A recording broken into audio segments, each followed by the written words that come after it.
ठीक है, आ गया।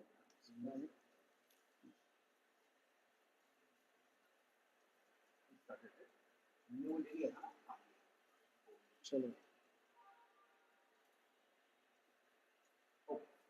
Okay. So thank you everyone and let's start this journey. चलो मेरा इंट्रोडक्शन मैं दे देता हूँ। मैं हूँ शुभम शुक्ला। आपका जो मॉड्यूल है वो मैनुअल और ऑटोमेशन टेस्टिंग है। ठीक है?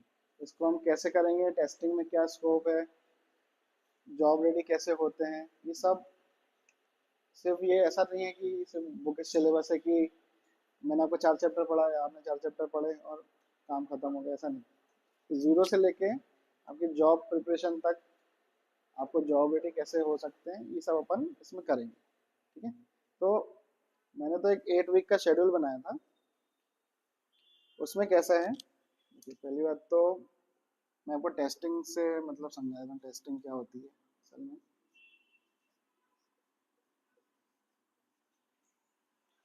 रोहित भाई, उसको उनको आवाज़ कैसे आएगी जो उधर है, मीटिंग में है? हाँ, पर अपने पास कैसे आएगी उनकी आवाज़?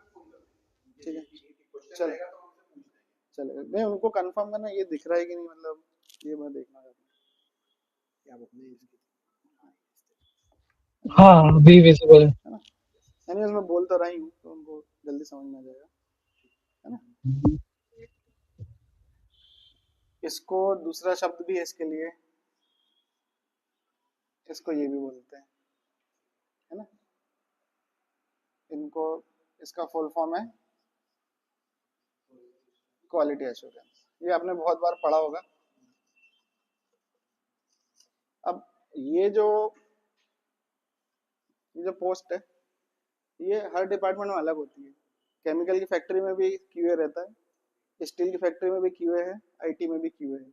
इनका ये काम रहता है कि क्वालिटी इंश्योर करना कि जो चीज़ हम बना रहे हैं वो पूर्ण रूप से बन रही है कि नहीं।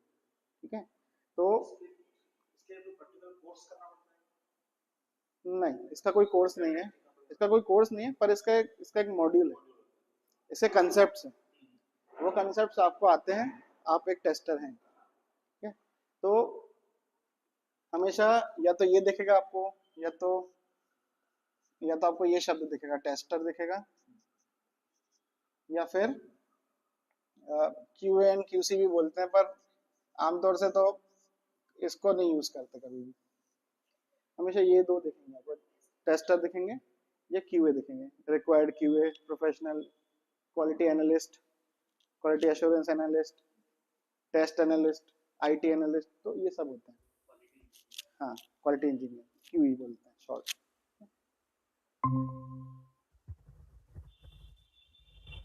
तो ये जो कोर्स है ये असल में 8 वीक्स का है टोटल। 8 हफ्ते में ही क्यों, 10 में क्यों नहीं, 12 में क्यों नहीं? क्योंकि अगर मैंने इस सिलेबस को खींचा तो ये बहुत साल भर भी जा सकता है। अगर मैं बहुत डिटेल में पढ़ाऊंगा तो ये साल भर में भी चला जाएगा। इतना समय किसी के पास नहीं है, चाहे वो ऑनलाइन पढ़ रहा हो चाहे वो ऑफलाइन पढ़ रहा हो, है ना।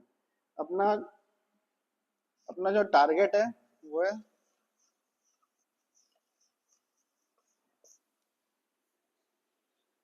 अपना टारगेट कंसेप्ट, पोथियाँ पोथियाँ पढ़ना नहीं है कि हमने बहुत सारा नोट्स लिए फिर हम घर जाके उसको रीड कर रहे हैं, फिर हम यहाँ आके दोबारा आप क्वेश्चन पूछ रहे हैं। नहीं, हमारा काम है आपको 8 वीक्स के अंदर उस सिलेबस के थ्रू जॉब रेडी करना, प्रैक्टिकल एंड थ्योरेटिकल बोथ। और वो सिलेबस ऐसा है कि जो मैं आपको पूरे रूप से डिटेल से कंप्लीट कराऊंगा। उसमें उसमें एक दिन ये 2 आवर्स का रहता है, ये मिनिमल है, ये मिनिमम टाइम है। इसके ऊपर भी जा सकता है। क्यों? क्योंकि इसमें मैनुअल और ऑटोमेशन दोनों रहेंगे।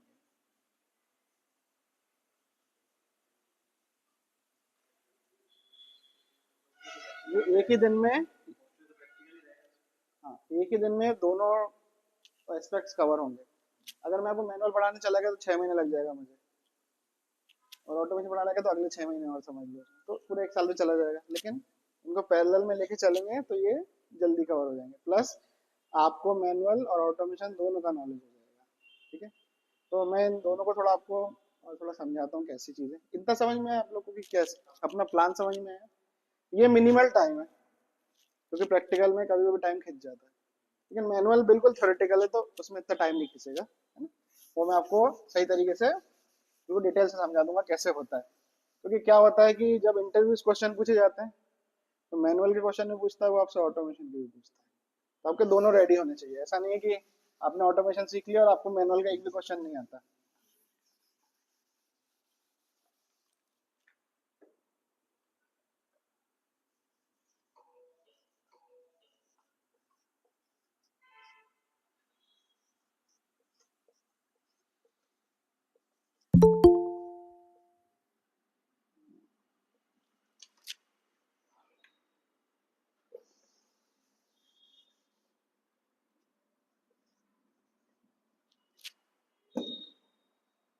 अब इन्हीं के ऊपर क्यूए भी बैठे रहते हैं। तो होता है मैनुअल क्यूए और एक होता है ऑटोमेशन क्यूए। कभी कभी ये दोनों एक ही आदमी होते हैं, कभी कभी ये अलग भी हो सकते हैं। किसी किसी को मैनुअल का काम आता है, ऑटोमेशन का नहीं आता। तो कई बार ऐसे ऑटोमेशन वाले भी रहते हैं जिनको मैनुअल का काम कुछ नहीं आता, ऐसा भी होता है। लेकिन हमको दोनों लेके चलना है, क्योंकि असल में सही क्यूए का काम वही है जो दोनों जानता हो। अगर ये नहीं जानता तो बहुत तकलीफ हो जाएगी इसको आगे जाके, और इसको अगर ये नहीं पता है तो ये कोई काम का नहीं है, क्योंकि उसको टेस्ट केस लिखना नहीं आता। इसमें क्या होता है, इसमें जो प्रोसेस है वो बिल्कुल मैनुअल है। आपको हाथ से करनी है, आँख से देखना है, कानों से सुनना है और समझना है। सारी चीज़ें हमारे शरीर के द्वारा की जाती है। कि आपको कानों से सुनना है क्लाइंट को, उसकी चीज़ जो बता रहा है उसको देखना है और समझना है दिमाग से, और फिर उसको आपको लिखना है कि उसने क्या बोला।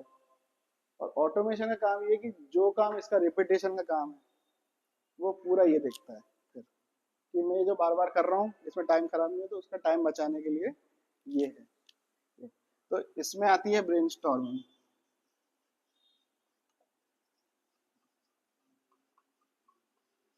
शब्द बहुत बड़ा है। और ये आता है रिपीटेशन। ये दोनों ये देखते हैं, ये समझता है, और ये उस चीज को, अगर ये रिपीटेशन में आ रही है तो वो उसको ऑटोमेट कर देता है। ठीक है, तो इसके जो कंसेप्ट्स हैं वो बिल्कुल अलग हैं, जो हम धीरे धीरे पढ़ेंगे आज, जिसकी शुरुआत हम करेंगे। और ये है प्रोग्रामिंग बेस्ड।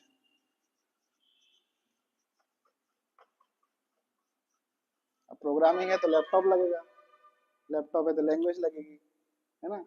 तो इसमें हार्डवेयर भी लगेगा और सॉफ्टवेयर भी लगेगा। इसमें ऐसा कोई रिक्वायरमेंट नहीं। इसमें तो आप कॉपी पेन लेके भी काम कर सकते हो, लेकिन जब टेस्टिंग करनी होगी, एग्जीक्यूट करना होगा, तब आपको सॉफ्टवेयर लगेगा। ठीक है, अब जो इसके कंसेप्ट हैं, इसके कंसेप्ट धीरे धीरे हैं, लेकिन सब चीजें एक ही चीज पे आके चलती हैं। टेस्ट करना बस। हाँ, उसी के बाद आएगा। इसलिए मैं कहा, जब जब आप लिख लोगे उसके बाद जब एग्जीक्यूट होगा तब आपको जरूरत पड़ेगी इसकी, लेकिन उसके पहले आपको कोई जरूरत नहीं पड़ेगी इसकी।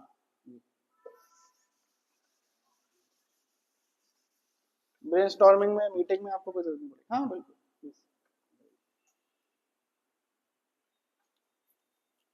अब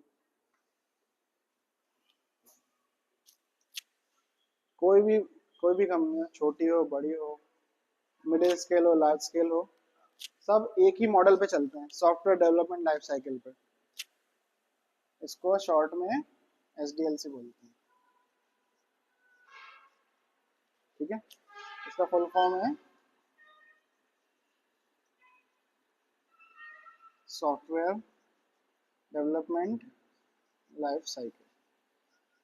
एक सॉफ्टवेयर कहाँ से शुरू होता है और कहाँ से खत्म होता है जाके, ये उसका पूरा चरण है, एक एक करके होते हैं। सबसे पहले होता है रिक्वायरमेंट गैदरिंग। रिक्वायरमेंट गैदरिंग, ये जो प्रोसेस है और इससे कंसर्निंग पर्सन है जो, उनको भी बताऊंगा मैं, है ना, करके। पहले अपन फेस पढ़ लें, फिर मैं जो कनेक्टेड पर्सन रहता है वो बताऊंगा आपको, है ना? उसके बाद होता है डिज़ाइन,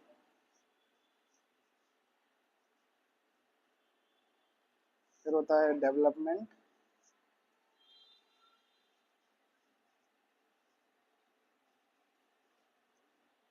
फिर होती है टेस्टिंग,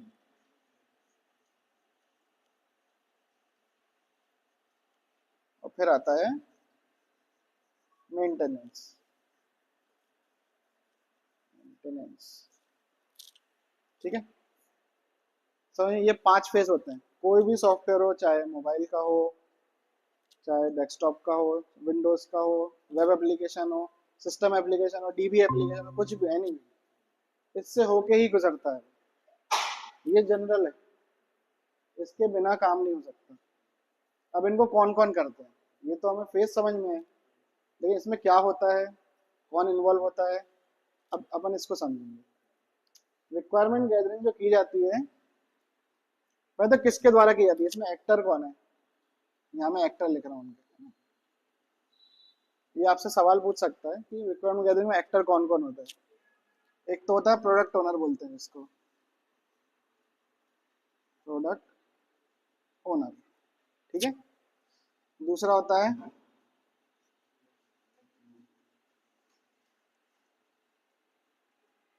प्रोजेक्ट मैनेजर। तीसरा होता है बिजनेस एनालिस्ट। ये तीनों इसके एक्टर हैं। प्रोडक्ट ओनर कोई भी हो सकता है, ये कस्टमर भी हो सकता है, कस्टमर, क्लाइंट,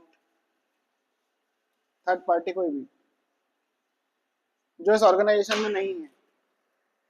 नहीं है, हो भी सकती है, नहीं भी हो सकती। कभी कभी रिक्वायरमेंट इंटरनल भी होती है और एक्सटर्नल भी होती है। जैसे अमेरिकन एक्सप्रेस है, अमेरिकन एक्सप्रेस ने टीसीएस को प्रोजेक्ट दिया उसका, तो अमेरिकन एक्सप्रेस उसका क्या होगा, प्रोडक्ट ओनर हो गया, और अपन उसके प्रोजेक्ट मैनेजर हो गए, ठीक है। ये समझ में? ये जो पर्सन है बिजनेस एनालिस्ट, इसका काम है इसको सुनना, प्रोडक्ट ओनर को सुनना कि इसको क्या चाहिए। तो ये बोलता है कि मुझे रिक्वायरमेंट 1 चाहिए, वो एक सॉफ्टवेयर बनाना चाहता है, उसकी बता रहा है वो, मुझे रिक्वायरमेंट नंबर 2 चाहिए, रिक्वायरमेंट नंबर 3 चाहिए, रिक्वायरमेंट नंबर 4 चाहिए। ऐसी 4 पॉइंट उसने उसको दे दिए कि आपको ये बनाना है। अब ये तो टेक्निकल पर्सन नहीं रहता, ये मैनेजमेंट का पर्सन है, ये भी मैनेजर एक तरीके का। इन दोनों को टेक्निकल कुछ नहीं मालूम, they are not technically sound at all. उनने इसको मौखिक बोल दिया, उसने इसको लिख लिया, ठीक है। ये लिख ली उसने रिक्वायरमेंट। अब ना तो ये टेक्निकल है, ना ही तो ये टेक्निकल है, अब इसका क्या करें। इनके पास एक आदमी और रहता है, उसको टीबीए बोलते हैं, टेक्निकल बिजनेस एनालिस्ट। इसी ऑर्गेनाइजेशन का मेंबर रहता है वो। होता है तो होता है, अगर नहीं होता तो कोई दिक्कत नहीं है। वो क्या करता है, इसको टेक्निकल रिक्वायरमेंट में बदल देता है। जो भी रिक्वायरमेंट ये 4 दी है ना, इनको वो टेक्निकली साउंड बनाता है पहले तो, कि इनको कैसे समझाऊंगा मैं, ये बैठने बनाना है तो डिजाइन में फिर आता है, अभी इस पे आएंगे, अभी तो जनरल पे चल रहे हैं। अभी वो जो है वो मॉडल से आएंगे, अभी मॉडल पे अपन धीरे से आएंगे, पहले अपन प्रोसेस तो समझे कि क्या चल रहा है ना, क्या कुछ। वो आएंगे, अभी पहले आने दो, अभी धीरे धीरे बताऊंगा। इसमें आता है आर्किटेक्ट। अब ये फेज खत्म हो गया, रिक्वायरमेंट गैदरिंग का काम खत्म हो गया, सारी रिक्वायरमेंट आ गई है, रिक्वायरमेंट को फ्रीज कर दिया है। अब इसके आगे रिक्वायरमेंट नहीं लेंगे हम, अगली साइकिल तक हम रिक्वायरमेंट नहीं लेंगे। ये रिक्वायरमेंट फ्रीज हो गई है चारों, इन 4 पे ही काम होगा। 5वीं अगर आप बोलोगे तो अभी हम नहीं सुनेंगे, अगली साइकिल में सुनेंगे। ये 4 रिक्वायरमेंट टीबीए ने टेक्निकल में बदल दी। आर्किटेक्ट, टीबीए,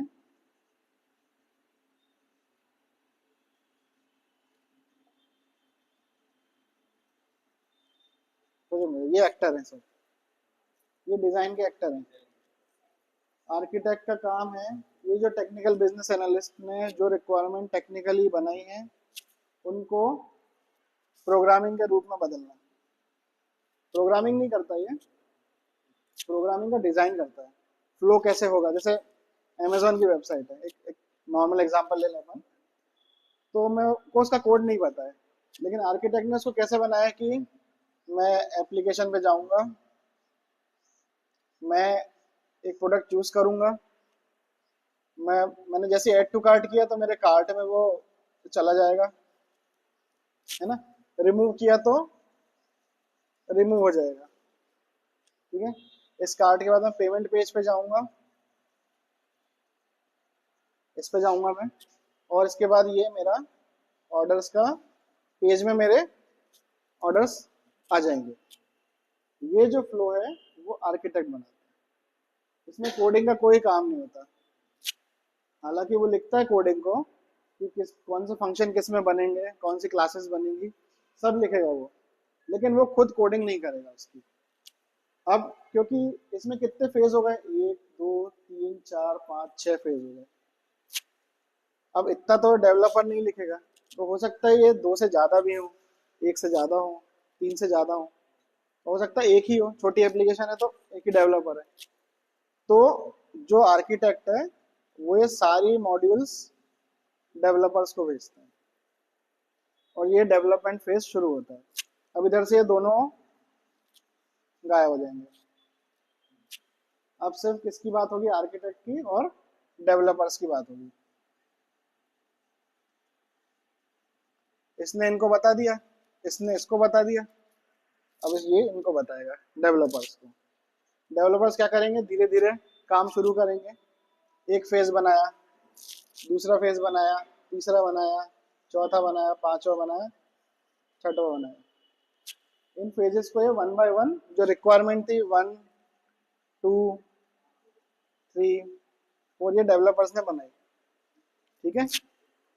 अब इसके बाद आता है टेस्टिंग फेज। जो भी चीजें बनी है, डेवलपर ने जो बनाया है, आर्किटेक्ट ने जो इनको बोला है, बिजनेस एनालिस्ट ने जो इसको बोला है, और प्रोडक्ट ओनर ने जो बीए को बोला है, ये सारा रिक्वायरमेंट टेस्टिंग वाला जो क्यूए प्रोफेशनल है वो काम शुरू करता है इसके ऊपर कि जो जो मुझे बोला है असल में वहां से जो ये बना है, मतलब ये जो पेज बना है इसमें रिक्वायरमेंट 1 थी और इसमें रिक्वायरमेंट 2 थी, वो मैच हो रही है कि नहीं। अगर ये मैच हो जाती है तो फिर ये आगे डिप्लॉयमेंट हो जाता है इसका। और अगर मैच नहीं होती, अगर ये इसमें कुछ गड़बड़ हो गई तो ये वापस चली जाती है डेवलपर को कि आप फिर से बनाइए, फिर वापस चेक होती है, अगर फिर सही नहीं निकला फिर वापस भेज देता जब तक ये यहाँ से आगे नहीं जब तक ये ओके नहीं बोलेगा तब तक ये आगे डिप्लॉयमेंट में नहीं जाएगा और आपके पैसे खर्च होते रहेंगे। इसको बनाने में पैसे लग रहे हैं ना, दिमाग खर्च हो रहा है इनका, इनका दिमाग खराब हो रहा है कि बन क्यों नहीं रहा है ना। इसमें क्या होता है, फिर रेवेन्यू बढ़ता जाता है। इसलिए इनका काम बहुत जरूरी है। अगर ये नहीं रहेंगे तो हमेशा अब एप्लीकेशन क्रैश होती हैं, हमेशा क्वालिटी खराब होगी एप्लीकेशन की। कोई सा बटन कहीं लग गया, ओके का बटन इधर है, इधर होना चाहिए, और रेवेन्यू का लॉस होता है कंपनी का। तो ये इनका काम बहुत ज़रूरी होता है किसी भी कंपनी में। अब जैसा मैंने बताया कि 2 टाइप के होते हैं, ऑटोमेशन और मैनुअल। ये होती है सॉफ्टवेयर डेवलपमेंट लाइफ साइकिल। कोई भी बड़ी से बड़ी कंपनी हो, छोटी से छोटी कंपनी हो, इसके बिना आगे काम नहीं कर सकते। जब तक ये साइकिल नहीं समझेगा आगे काम समझ में नहीं आता। आपको इसमें से कोई डाउट है? हाँ पूछिए।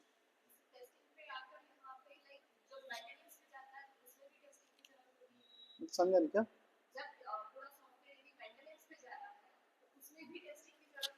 नहीं नहीं, ये अलग चीज़ है। मेंटेनेंस मैंने इसलिए आपको आगे नहीं बताया इसके, क्योंकि क्या होता है जब तक यहाँ से पास नहीं होगा। हाँ, मेंटेनेंस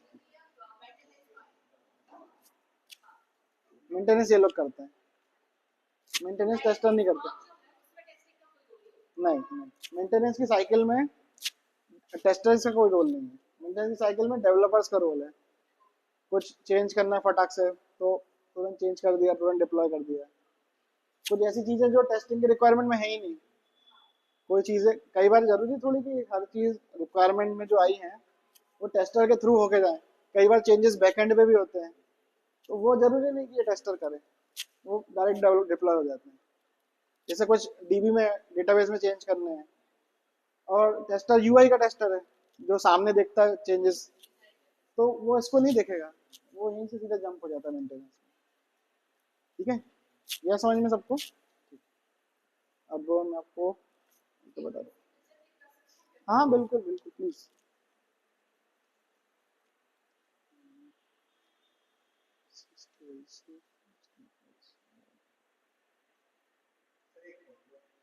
क्वेश्चन यहाँ से आ रहा है, वहाँ पे एक बार आप रिपीट करें, आपके पास माइक है ना? हाँ, मुझे बिल्कुल आवाज नहीं आ रही उस तरफ से कि असल में क्या। हाँ, क्वेश्चन मान नहीं आ रहा, मैं ऑलरेडी जैसे क्वेश्चन, हाँ मैं बोलूँ, जैसे क्वेश्चन था मैम का कि मेंटेनेंस में क्या किया जाता है। मेंटेनेंस का जो फेज मैंने बताया, मेंटेनेंस में क्या किया जाता है, तो जो भी सॉफ्टवेयर एप्लीकेशन, वेब एप्लीकेशन या मोबाइल एप्लीकेशन जब डिप्लॉयमेंट में जाती है,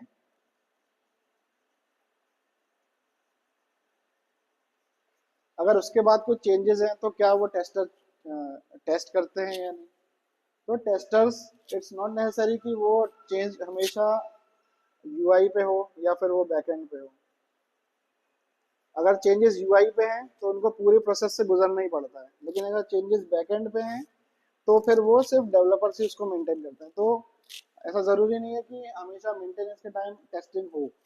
it totally depends on the context and requirements कि जो भी, अगर रिक्वायरमेंट अगर यूआई पे है तो वो उसको चेक कर लेंगे, लेकिन अगर यूआई पे नहीं है तो वो चेक नहीं करते।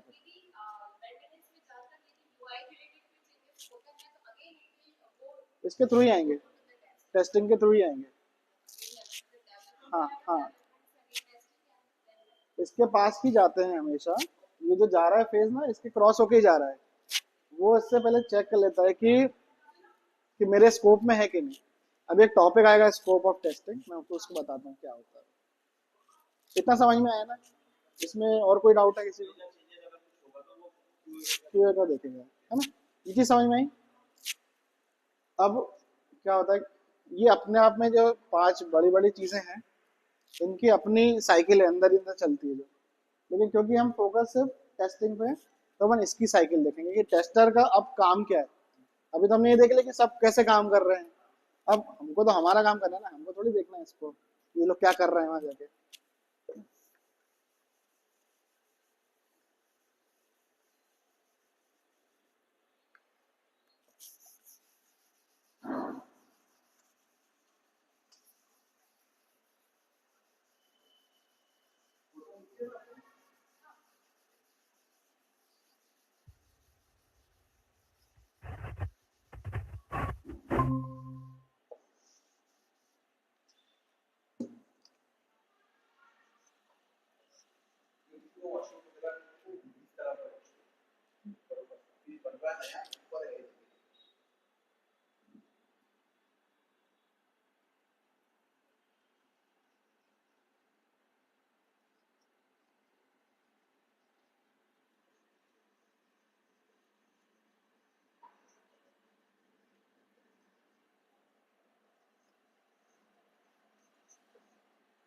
अब दूसरी साइकिल है, इसको बोलते हैं सॉफ्टवेयर टेस्टिंग लाइफ साइकिल।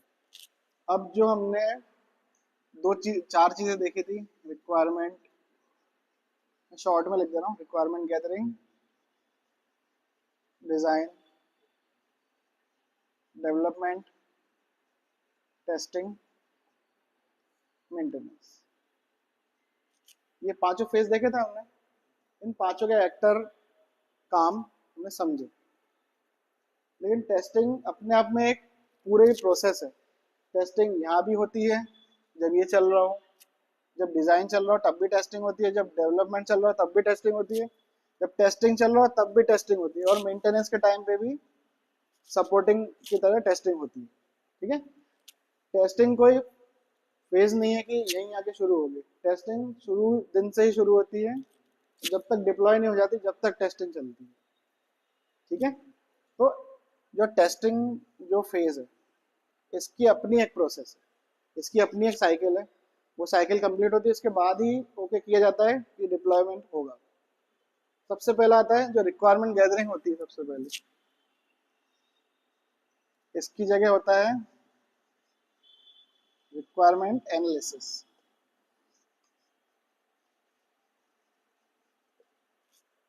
इसके साथ साथ चलती है बिल्कुल। टेस्टर इससे बात कर रहा होता है बिजनेस एनालिस्ट से, टेक्निकल वाला नहीं, नॉर्मल बिजनेस एनालिस्ट जो सिर्फ सुन रहा था कि मुझे क्या क्या लिखना है। वो इसको देखता है तो उसके पास उसको समझ में आ जाता है कि मेरे पास 4 रिक्वायरमेंट आई हैं जो बिजनेस एनालिस्ट को पता है। यहाँ पे कौन बैठा हुआ है? टेस्टर बैठा है। और यहाँ पे कौन बैठा है? बीए बैठा है इस फेज पे। अभी प्रोडक्ट ओनर से कोई बात नहीं होती उसकी उसकी बात अभी तो अंदर ही चल रहा है ना कंपनी के, कंपनी से बाहर कोई बात नहीं हो रही है। ये दोनों बात कर रहे हैं आपस में।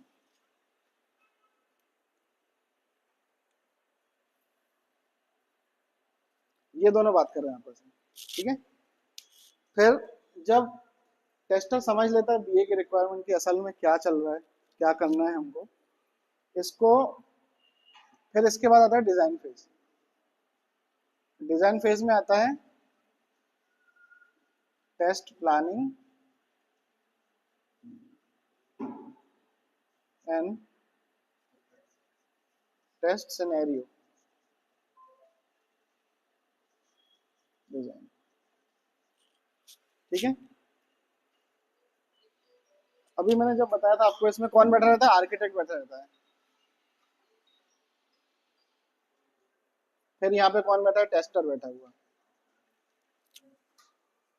अब देखना एक ही आदमी 5 लोगों से बात कर रहा है, सबके सबका लेवल अलग है, सब अलग दिमाग के बिल्कुल। ये इससे बात कर रहा होता है कि तू कर क्या रहा है, तेरा ये तो समझ लिया उसने कि रिक्वायरमेंट क्या है, लेकिन फ्लो कैसे समझ में आएगा उसको? तो फ्लो वो आर्किटेक्ट से समझता है। ठीक है, उसके बाद डेवलपमेंट, इसमें डेवलपमेंट जब चालू होता है तब यहाँ पे डेवलपर्स बैठे रहते हैं। यहाँ पे आता है टेस्ट केस डिजाइन।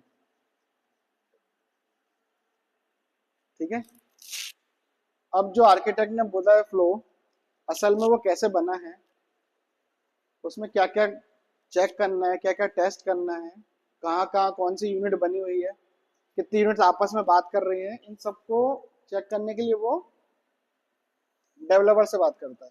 पूरा पूरा समझेगा, इससे तो उसने फ्लो समझ लिया कि ऐसा ऐसा चलेगा। लेकिन अगर एक छोटी सी यूनिट कैसे चलेगी, जैसे अमेजोन का पेज है, अमेजोन के पेज में 50 चीजें, वो 50 चीजें कैसे चल रही हैं तो वो डेवलपर्स बताते हैं उसको। आर्किटेक्ट से ये बता था कि अमेजोन का पेज है, इसमें ये चीजें हैं, कैसे चलेंगी मुझे नहीं मालूम, वो डेवलपर आपको बताएगा। जब डेवलपर्स बना रहे होते हैं तब टेस्टर उनसे बात कर रहा होता है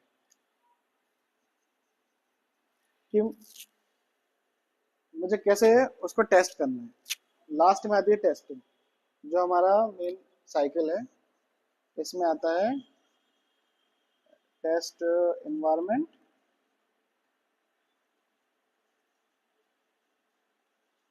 एंड टेस्ट केस एग्जीक्यूशन। अभी इसमें बहुत सारी टर्म्स हैं, इन टर्म्स को मैं एक एक करके समझाऊंगा। मैं इसलिए आपको सामने सब लिख रहा हूँ कि आपको धीरे धीरे मैं समझाऊंगा क्या क्या टर्म्स है। इसमें होता है टेस्टर,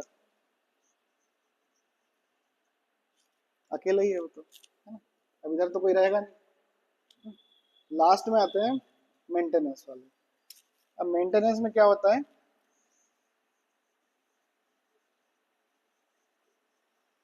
डिप्लॉयमेंट एंड सपोर्ट।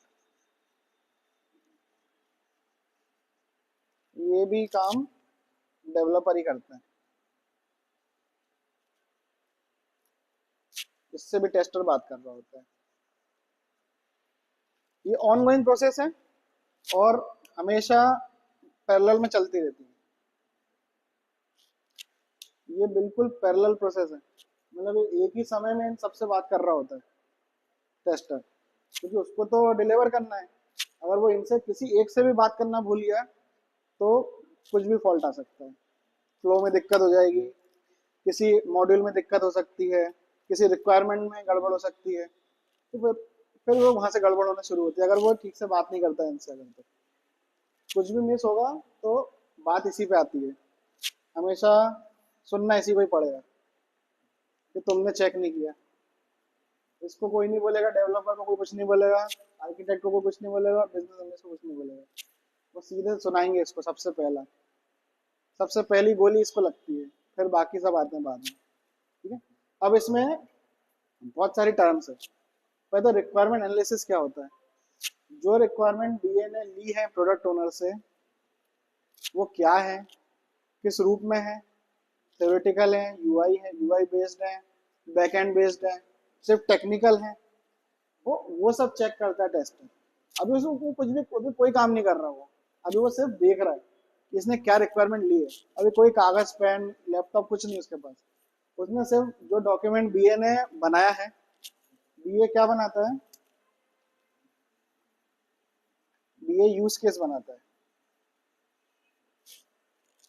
इसका हर मॉडल में अलग नाम है, किसी में ये यूजर स्टोरी भी आपको सुनने मिलेगा, ठीक है, किसी में आपको रिक्वायरमेंट भी सुनने मिलेगा, और कहीं कहीं पे डिस्कवरी भी बोलते हैं इसको, है ना। चलन में ये दोनों है, यूज केस, यूजर स्टोरी, ये बोलचाल में यूज करते हैं। इसको लिखते नहीं है, इसको हमेशा लिखते हैं। ये डॉक्यूमेंट में आपको दिखेगा, use case 1, use case 2, use case 3, user story 1, user story 2, user story 3, ऐसा करके दिखेगा आपको पूरा। ठीक है, ये काम बीए करता है।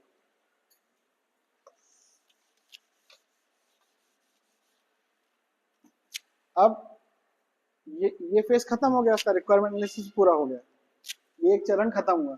अब दूसरा कॉल उसने आर्किटेक्ट से लिया कि फ्लो कैसे चलेगा इस बात को समझने के लिए, है ना।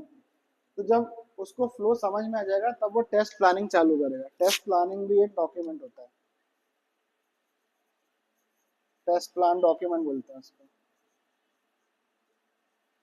अब टेस्ट प्लान डॉक्यूमेंट में क्या क्या कवर होता है, एक तो सबसे पहला स्कोप कवर होता है। स्कोप मतलब, स्कोप में आपको समझाता हूँ कि इसकी फोटो ले ली क्या हमने, इसकी फोटो ले ली, फिर मैं इसको मिटा दूंगा अभी।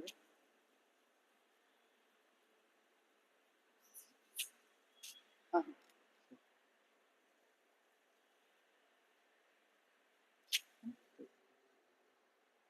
ये मिटा दूं, इसमें किसी को डाउट है कुछ, ये थोड़ा याद है थोड़ा। हाँ हाँ, ले ली।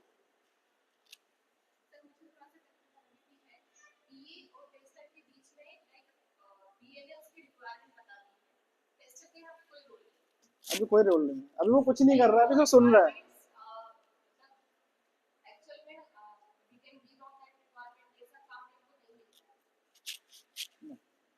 इसका काम है सिर्फ इसको सुनना और समझना कि असल में क्या बोल रहा है क्लाइंट, क्या चाहिए, दिमागी रूप से रखना है उसको अपने अंदर। ये भी लिख कुछ नहीं रहा है वो, लिखना तो यहाँ शुरू करेगा वो, यहाँ से। और इसमें भी कई सारे पर्सन इन्वॉल्व होते हैं, सीनियर क्यूए है, फिर क्यूए है, जूनियर क्यूए है, सब अलग अलग काम करते हैं। ऐसा नहीं कि एक ही काम, सबको एक ही काम में दे दिया कि भैया तू ही कर ले, काम कर, सब कर ले, है ना। कई जगह तो ये सब बनते भी नहीं है, बहुत बड़े बड़े ऑर्गेनाइजेशन होते हैं कि जहाँ इतना प्रोसेस फॉलो होता है। नहीं तो अभी सेरोसॉफ्ट में चले जाओगे तो ये दिखना बंद हो जाएगा आपको, यहाँ से ये लाइन गायब हो जाएगी सीधी, ये लाइन गायब हो जाएगी। इंदौर की कंपनी है, ये आदमी रहता ही नहीं उनके पास, आर्किटेक्ट रहता ही नहीं, ये सीधा, ये भी नहीं रहता उनके पास, उनका तो सीधा क्लाइंट रहता है और ये डेवलपर आगे नीचे सीधा। ये तो एक जनरलाइज्ड प्रोसेस है, ताकि आप समझो, सारे एक्टर्स आपके ध्यान में रहे, है ना। कई जगह इनको ही नहीं देते, कई जगह यही नहीं रहते, टेस्टिंग वाली नहीं रहते। हाँ, बहुत जो शॉर्ट कंपनियां हैं उतना ही ये सब कम होते जाते हैं, इनको पैसे देने पड़ते हैं ना सबको, इनको सबको पे करना पड़ता है आपको इनके काम के लिए, जरूरी नहीं है कि रखे हों। कभी कभी ये मेंटेनेंस डिप्लॉयमेंट वाला यही देख रहा है, डेवलपर ही देख रहा है, ये रहता है। तो डिपेंड करता है कंपनी टू कंपनी कैसा स्ट्रक्चर, लेकिन होल स्ट्रक्चर ये रहेगा। इससे बाहर नहीं जाएगा कोई, है ना। अब टेस्ट प्लान डॉक्यूमेंट पे बनते हैं, ये टेस्ट प्लानिंग फेज जो आर्किटेक्ट से बात चल रही है, फ्लो कैसा रहेगा। तो अब क्या होता है कि टेस्टिंग में भी दो रिक्वायरमेंट होती हैं। एक होती है फंक्शनल रिक्वायरमेंट कि उसका काम कैसे करेगा, वो जो हमने रिक्वायरमेंट में आया है वो काम कैसे कर रहा है। और एक होता है नॉन फंक्शनल, वो कैसे परफॉर्म करेगा। जैसे एक एक अपन ने एप्लीकेशन ली जिसमें यूजर नेम और पासवर्ड चलता है, ये यू नेम हो गया, ये पासवर्ड हो गया। अब ये छोटी सी एप्लीकेशन है जिसमें मुझे लॉगिन करवाना है, बस एक लॉगिन पे जनरल, कुछ नहीं है उसमें खास।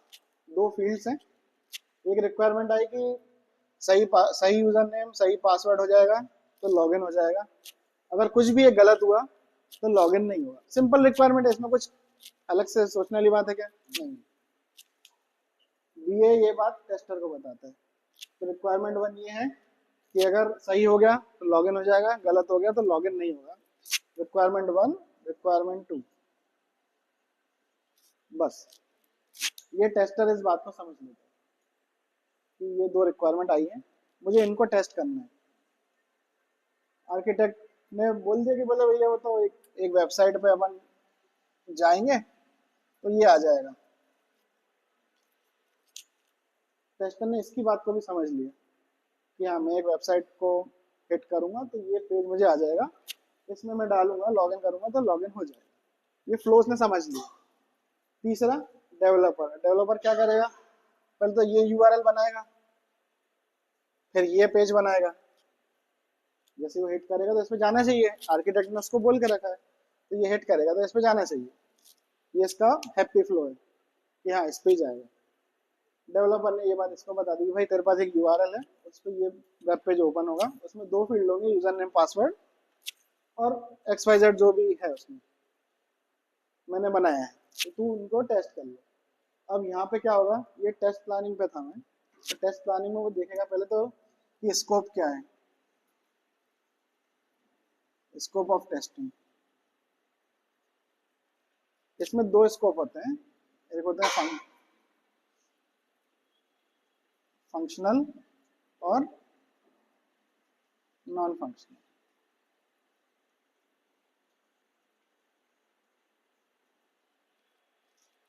ऐसे टेस्टिंग भी दो ही टाइप की होती है, फंक्शनल और नॉन फंक्शनल। अब फंक्शनल में ऐसा है कि इसको चेक करने की चल रहा है कि नहीं, मतलब मैं सबमिट करूंगा तो लॉगिन हो जाना चाहिए, ये रिक्वायरमेंट है मेरी, ये इसका फंक्शन है। और नॉन फंक्शनल में क्या है कि कितनी जल्दी मैं लॉगिन कर पा रहा हूँ इसमें, मतलब मैंने हिट किया तो वो घूम ही रहा है, वो 20 सेकंड तक घूम ही रहा है, लॉगिन ही नहीं हो रहा, तो परफॉर्मेंस इशू हो गया। ये तत्काल की वेबसाइट है, जैसे आपने लॉगिन किया 10 बजे, आपको बाहर थ्रो कर देता है, वो उसका परफॉर्मेंस इशू है। लेकिन आप लॉगिन कर पा रहे हो, ये उसका फंक्शनल पार्ट है। ये समझ में आया दोनों डिफरेंस? ये स्कोप ऑफ टेस्टिंग होती है। तो ये जो स्कोप है ये टेस्ट प्लान डॉक्यूमेंट में डिफाइन होता है कि मुझे क्या टेस्ट करना है और क्या टेस्ट नहीं करना है, क्या ऑब्जेक्टिव है मेरी टेस्टिंग का, और कितना टेस्ट करना है, मतलब मैं कितना कवर कर लूँ कि मैं मान लूँ कि ये क्वालिटी डिलीवर हो गई है मुझे। ठीक है, यहाँ तक समझ में आया टेस्ट प्लानिंग तक। अब टेस्ट सिनेरियो डिजाइन, ये थोड़ा यहाँ से काम शुरू होता है सही सोचने का कि कैसे बनेगा। अब इसमें क्या सिनेरियो हो सकता है, आप थोड़ा सोचो इसको, इसमें क्या क्या कर सकते हैं अपन लॉगिन पासवर्ड में कि हम इसको चेक कर पाए कि ये चल रहा है कि नहीं। थोड़ा सोचिए, इसमें थोड़ा जोर डालिए दिमाग में। नहीं, ये लॉगिन और पासवर्ड के दो फील्ड हैं, हमको इसको चेक करना है कि ये चल रही है कि नहीं। तो आपके दिमाग में क्या आप सोच सकते हो कि मैं चेक करूंगा तो क्या क्या चेक करूंगा इसके ऊपर। ये रिक्वायरमेंट है आपके पास, सही पे लॉगिन हो जाएगा, गलत पे लॉगिन नहीं होगा। तो मैं कौन सी दो स्कोप ऐसे लिखूंगा कि इसकी फंक्शनैलिटी डिफाइन हो जाए पूरी। हम्म, हाँ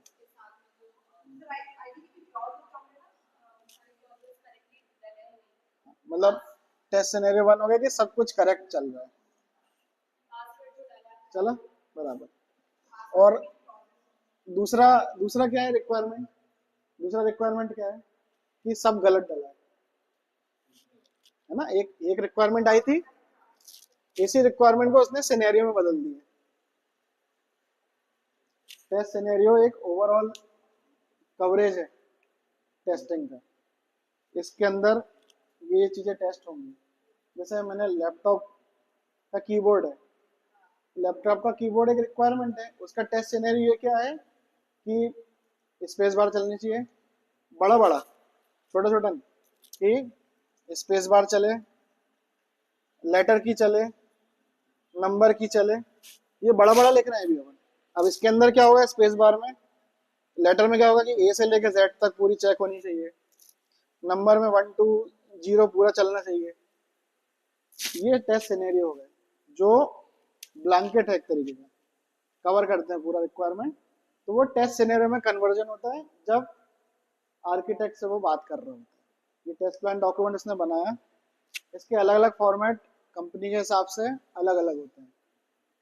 इसमें इनकी कुछ पर्टिकुलर हेडिंग्स होती हैं, टेस्ट का ऑब्जेक्टिव, टेस्ट के level, scope of testing, objective, कौन सी एप्लीकेशन अंडर टेस्ट है, AUT बोलते हैं जिसको, एप्लीकेशन अंडर टेस्ट, कौन सी एप्लीकेशन अंडर टेस्ट है। इस एप्लीकेशन में अगर कोई मल्टीपल एप्लीकेशन है तो उसमें से कितनी एप्लीकेशन और टेस्ट होंगी वो लिखा रहता है।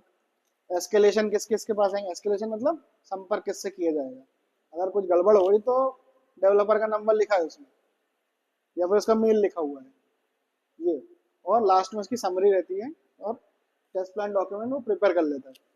ये ज़रूरी नहीं है कि ये हो, नहीं भी होता कभी कभी, हमारे पास नहीं है। मैं जो टेस्ट कर रहा हूँ एप्लीकेशन, उसका टेस्ट प्लान डॉक्यूमेंट नहीं है, कुछ नहीं मालूम हमको उसके बारे में, मुंह से बोला गया ये टेस्ट करना है। ये ज़रूरी नहीं है कि ये बनाए, कागजी कार्रवाई एक तरीके की है ना। अब इसके बाद लेकिन ये काम ज़रूरी है, ये काम बहुत ज़रूरी है, टेस्ट सिनेरियो डिजाइन जो मैंने आपको बताया वो रहे दो।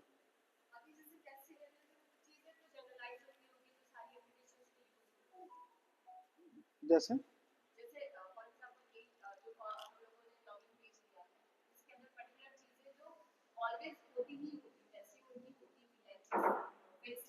नहीं नहीं, ऐसा नहीं है, सब एप्लीकेशन का अपना टेस्ट सिनेरियो होता है। आपको यही तो सोचना है, यही बात है। हाँ, यूजर नेम पासवर्ड तो सब नहीं होता है, ये तो सब नहीं होता है।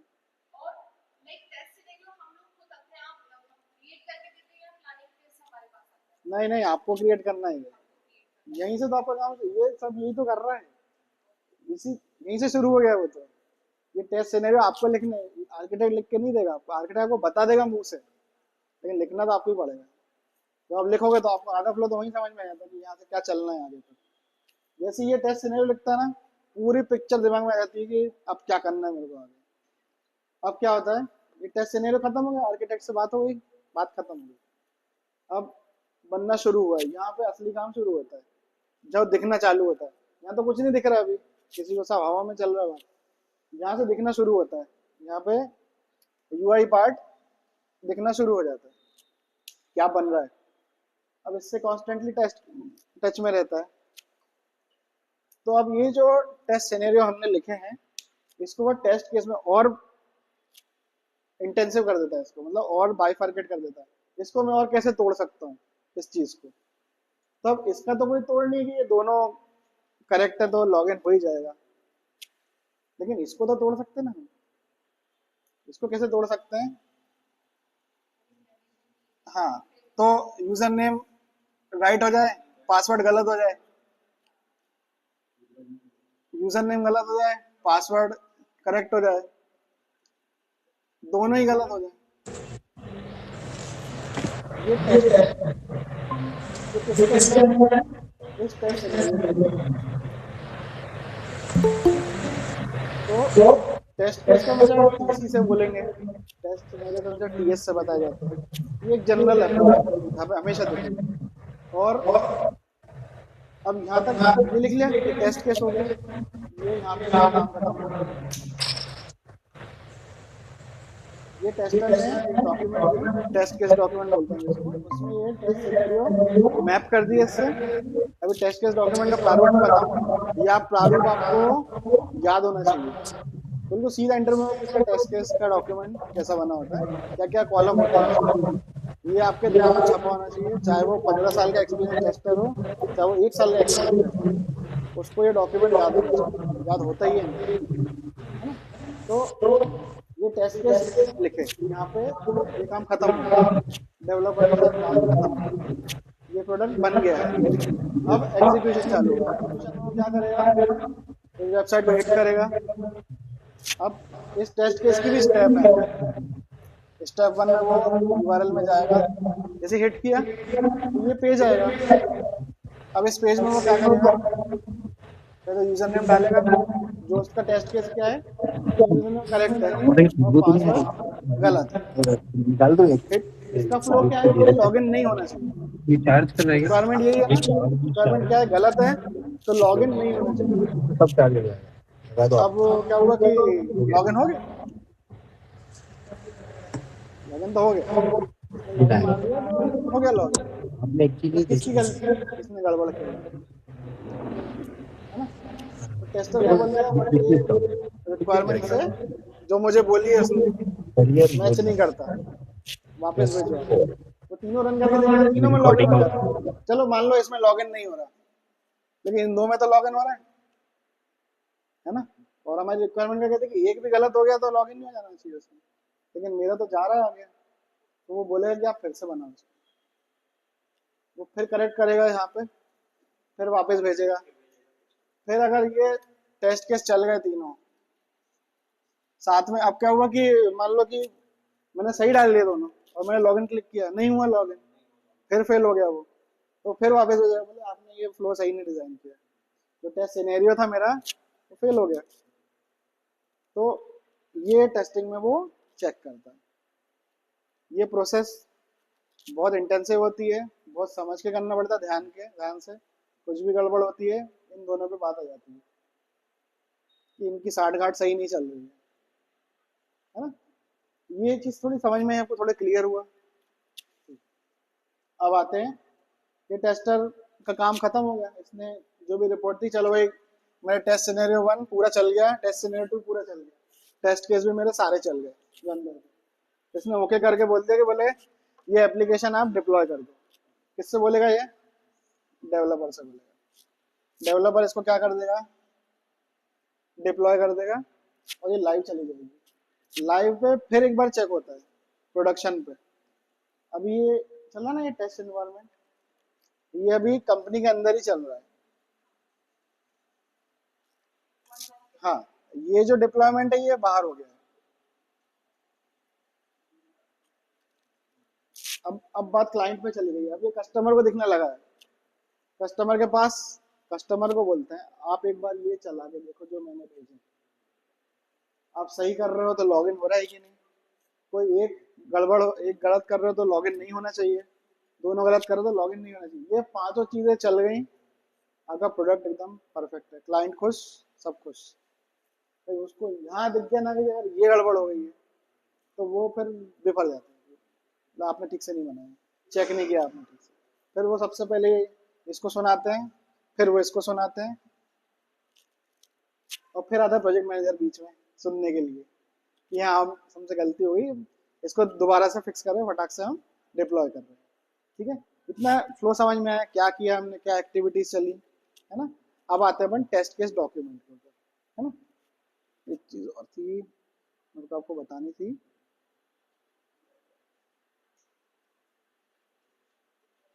हाँ एक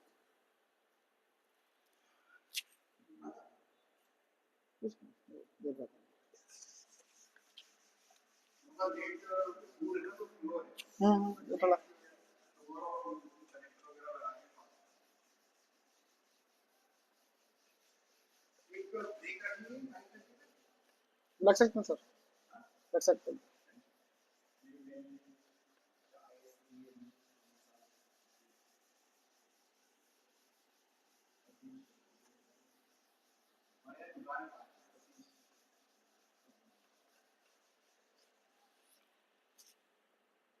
अभी अपने टाइप्स पढ़े टेस्टिंग के, कि टाइप्स में कौन कौन से होते थे। एक होती थी फंक्शनल, जो मैंने आपको बताया था, और एक होती थी नॉन फंक्शनल।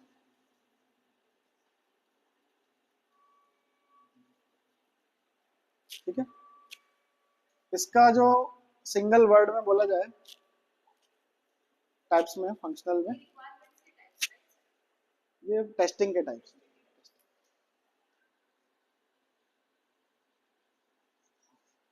अभी ठीक है, हाँ? ये दो टाइप्स होते हैं।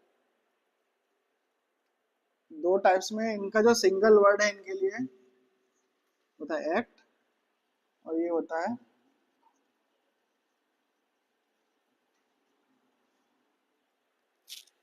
परफॉर्म। इन दोनों पे आऊंगा मैं। फंक्शनल का मतलब होता है, जो हमने आपको सिनेरियो बताया था अभी लॉगिन का, अपन उसको ही लेते हैं, उसी से चलेंगे। ठीक है, एक कॉमन एप्लीकेशन लेके चलते हैं, आपको उससे समझ आता रहेगा धीरे धीरे। हमने एक लॉगिन एप्लीकेशन ली जिसमें यूजर नेम और पासवर्ड की दो फील्ड थी। इसी पर ना भाई टेस्ट केस भी डिजाइन करेंगे, जो हम अगली क्लास में करेंगे। इसमें वो थोड़ा ज्यादा हो जाएगा आप लोग के लिए, है ना। और ये परफॉर्म है।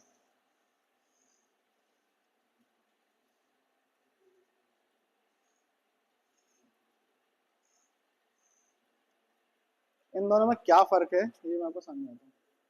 फंक्शनल का काम ये है कि जो रिक्वायरमेंट्स आई थी हमारे पास, रिक्वायरमेंट 1, रिक्वायरमेंट 2, एक करेक्ट वाली आई थी, एक रॉन्ग वाली आई थी, है ना।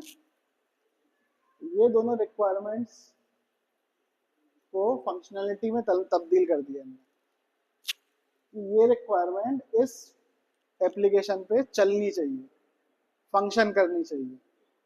ये किसका फंक्शन है, ये रिक्वायरमेंट इसका फंक्शन है इस एप्लीकेशन का। जब तक मैं यूजर नेम पासवर्ड सही नहीं डालूंगा वो आगे नहीं बढ़ेगी, तो फिर मैं गलत डाल दूंगा तो आगे नहीं बढ़ेगी। ये फंक्शन है। और नॉन फंक्शनल में इसी एप्लीकेशन की जो रिक्वायरमेंट है, यूजर नेम पासवर्ड मैंने डाले हैं, सही डाले हैं, ये लॉगिन हो जाना चाहिए 10 सेकंड के अंदर। अगर ये 10 सेकंड से ज़्यादा लॉगिन का टाइम ले रहा है तो इसकी नॉन फंक्शनल रिक्वायरमेंट सही नहीं है, इसकी परफॉर्मेंस खराब है।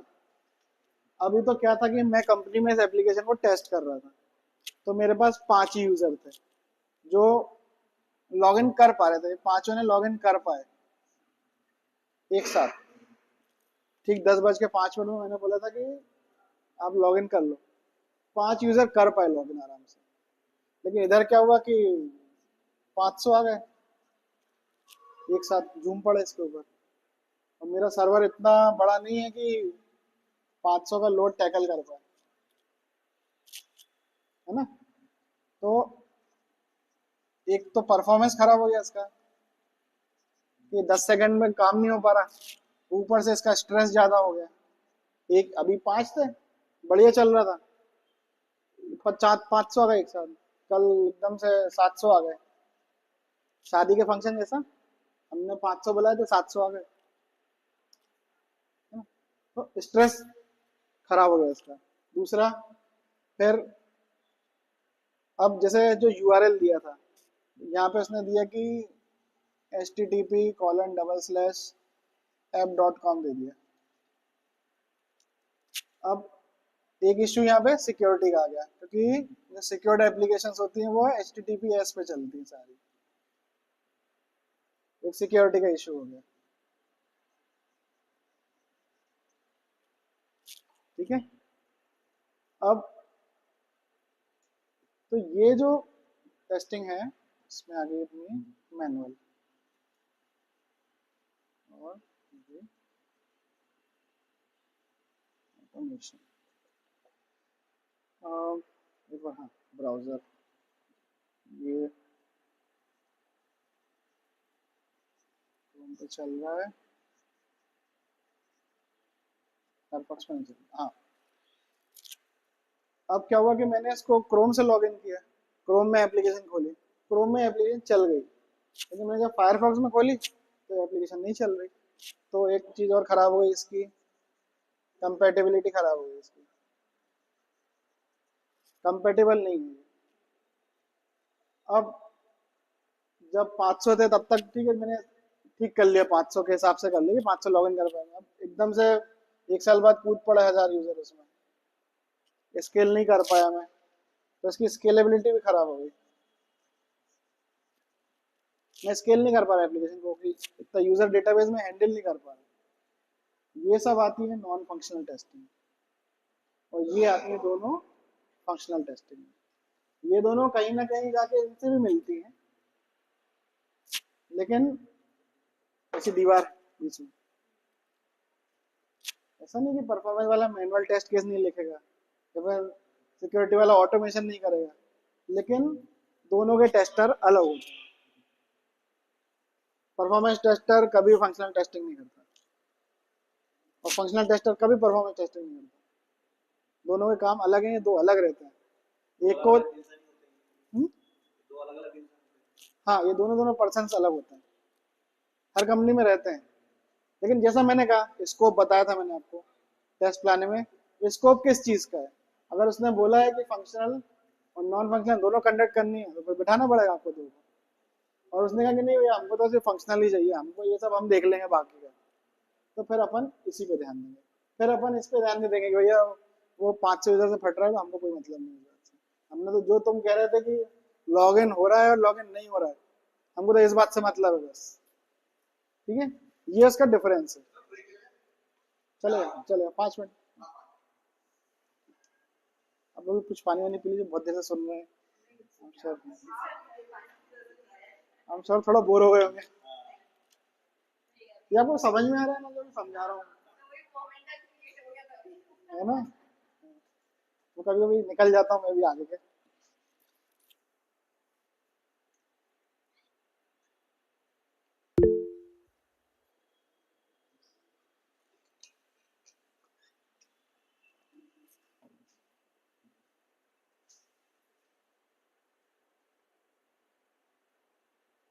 तो 5:30 से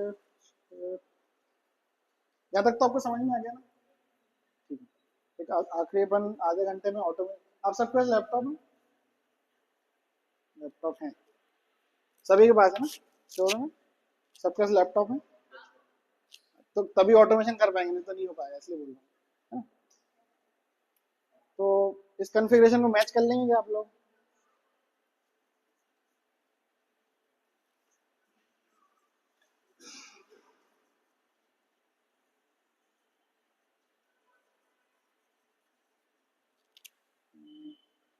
था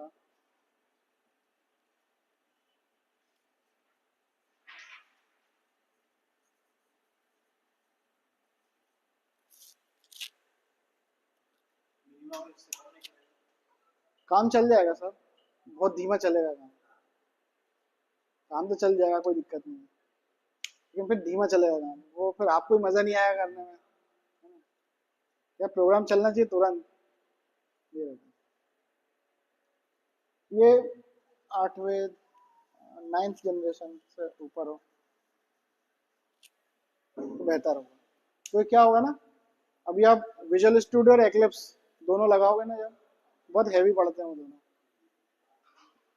और जो अनवांटेड सॉफ्टवेयर हैं आपके लैपटॉप से, उनको बिल्कुल हटा दीजिए। कुछ ज़रूरत नहीं है माई एसक्यूएल की, किसी चीज़ की कोई ज़रूरत नहीं है। सिर्फ चलेगा एक्लिप्स और विजुअल स्टूडियो, दो टूल आपके लैपटॉप में होने चाहिए, बाकी सब हटा दो जितना भी है। कहीं ट्रांसफ़र कर दो किसी डिस्क में जो अनयूज। मैं बताऊंगा अभी आगे आपको, अभी तो मैंने सिर्फ हार्डवेयर के बारे में बताया आपको, इतना हार्डवेयर चाहिए तभी वो सही चल पाएगा। इससे कम हो गया तो फिर आपके ऊपर है ये, आप में कितना पेशेंस है, हम में तो नहीं है। ठीक है ना, चालू करें। चलो, एक टॉपिक और है लेवल्स ऑफ टेस्टिंग, फिर मैं आपको ऑटोमेशन के बारे में थोड़ा नॉलेज दूंगा कि अपन क्या क्या सीखेंगे और कैसे काम करेंगे ऑटोमेशन में। ठीक है, अभी बस एक टॉपिक और है मैनुअल का। ये टाइप्स ऑफ तो समझ में है आपको, टाइप्स ऑफ टेस्टिंग समझ में है? 10 मिनट्स तो देख लेंगे चाय कर लो, फिर आखिर में लिख देता हूँ जब तक। नहीं आप भी आओ ना। हाँ आ रहा हूँ ना, मैं लिख तो दूँ कम से कम। हार्डवेयर तो ठीक है ना, हार्डवेयर तो याद है, हार्डवेयर तो हटा दो ना। सिंगल शव 10 मिनट का ब्रेक लीजिए, then we will join back again at 5. Hello.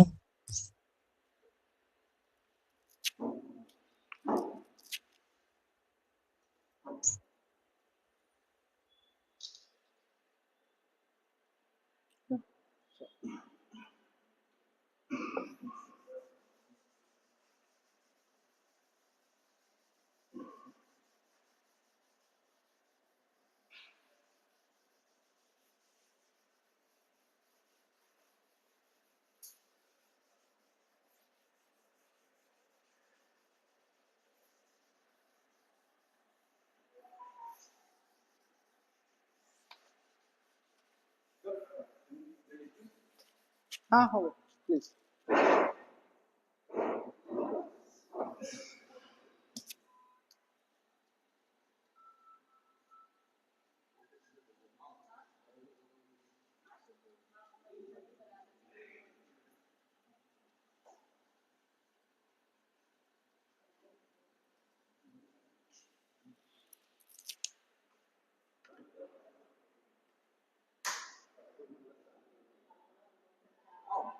हाँ राघव भैया, नर्मदे यार, बहुत बंदे सच्चे बंदे।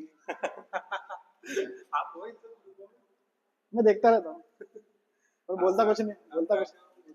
नर्मदापुरम, अच्छा अरे मैया के तट पे, मैया के तट पे। नर्मदापुरम तक तो हो ही आया बाबा। भैया नर्मदापुरम के तो है है ना?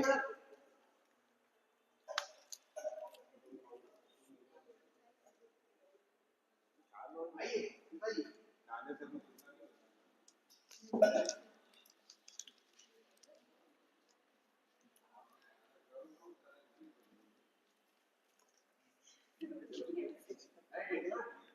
मुझे जरूरत तो पड़ेगी।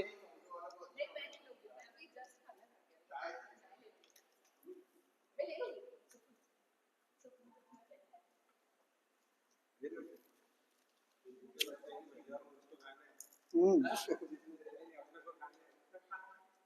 हमने क्या एक सेशन किया था वर्कशॉप यहाँ पे, हम इन्होंने और भी कुछ वगैरह थे, वो भी हमारा यही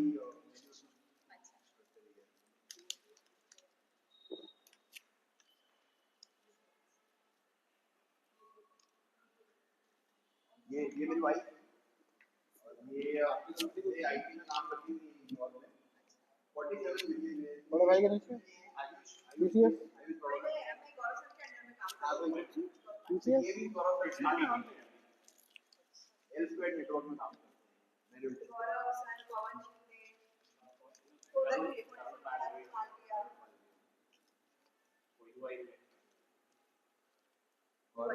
और मेडिकेल में है सर आप टाइम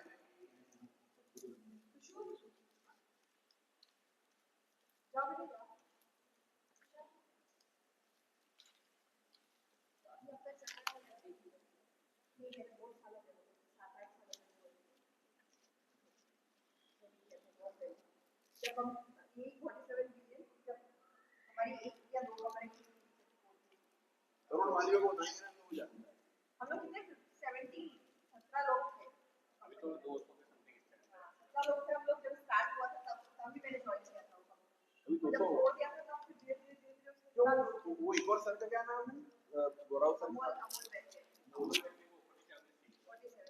ये उस 47 ये दो अलग अलग गौरव सर का नाम एल स्क्वायर अलग है। 47 में आप स्प्रेड प्रोवाइड करना था L square actually Canada based company है। उन्होंने अलग कर हां वो डिजिटल साइंस गजेंद्र अभी भी है हां दैट्स इट आईडिया भी वो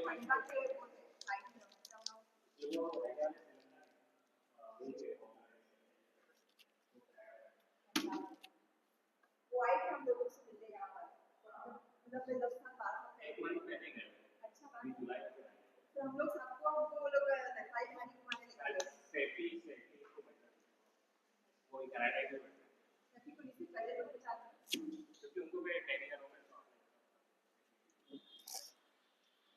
नहीं हो गया अभी आपको समझ में आ रही है?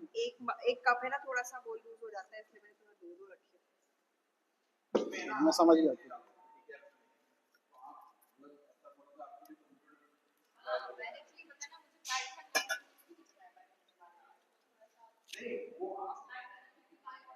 आप लोग दोनों पाइथन के हो ना, ये आयुष भी पाइथन को बोल रहा है। ठीक है, पाइथन ही शुरू करो ना, पाइथन इज पाइथन से जैसा भी आप बोलो। वो एकदम से झेल नहीं पाएंगे। अच्छा ऐसा है। लूज होने से पहले स्ट्रिक्ट होना पड़ता है ना, हाँ वैसा। तो मतलब पहले थोड़ा सा जावा सीखना चाहिए ऐसा है। थोड़े कंसेप्ट्स तो आए हमको, तो लिखना है, बाकी तो सिंटैक्स है, पर हाँ सिंटैक्स सबके अलग रहते हैं। तो आप एज ए कोर्स चाहिए ना, मतलब पहले वो जावा सिखा रहे हो बेसिक बेसिक होगी, बेसिक सीखिए, फिर उसके बाद उसमें सिर्फ कंसेप्ट ही है और कुछ नहीं। कंसेप्ट आपको आ गए, इतने आ जाएंगे सब चीज़ें। तो पाइथन हाँ तो वही वो बोल रहे हैं सिंटेक्स थोड़ा वो टफ है, आपको टफ से आसान जाना इजी रहेगा। कि कल को क्या होता है कि ये रिक्वायरमेंट बदल जाती है कभी कंपनी टू कंपनी, हमको पाइथन का टेस्टर नहीं चाहिए, तो फिर आप क्या करोगे? आपको वर्सेटाइल रहना पड़ेगा। जब जितना वर्सेटाइल रहोगे उतना अच्छा रहता है। ऐसा नहीं कोड चेंज हो जाते हैं, बहुत टूल है, पर आना चाहिए, दिमाग में रहना चाहिए।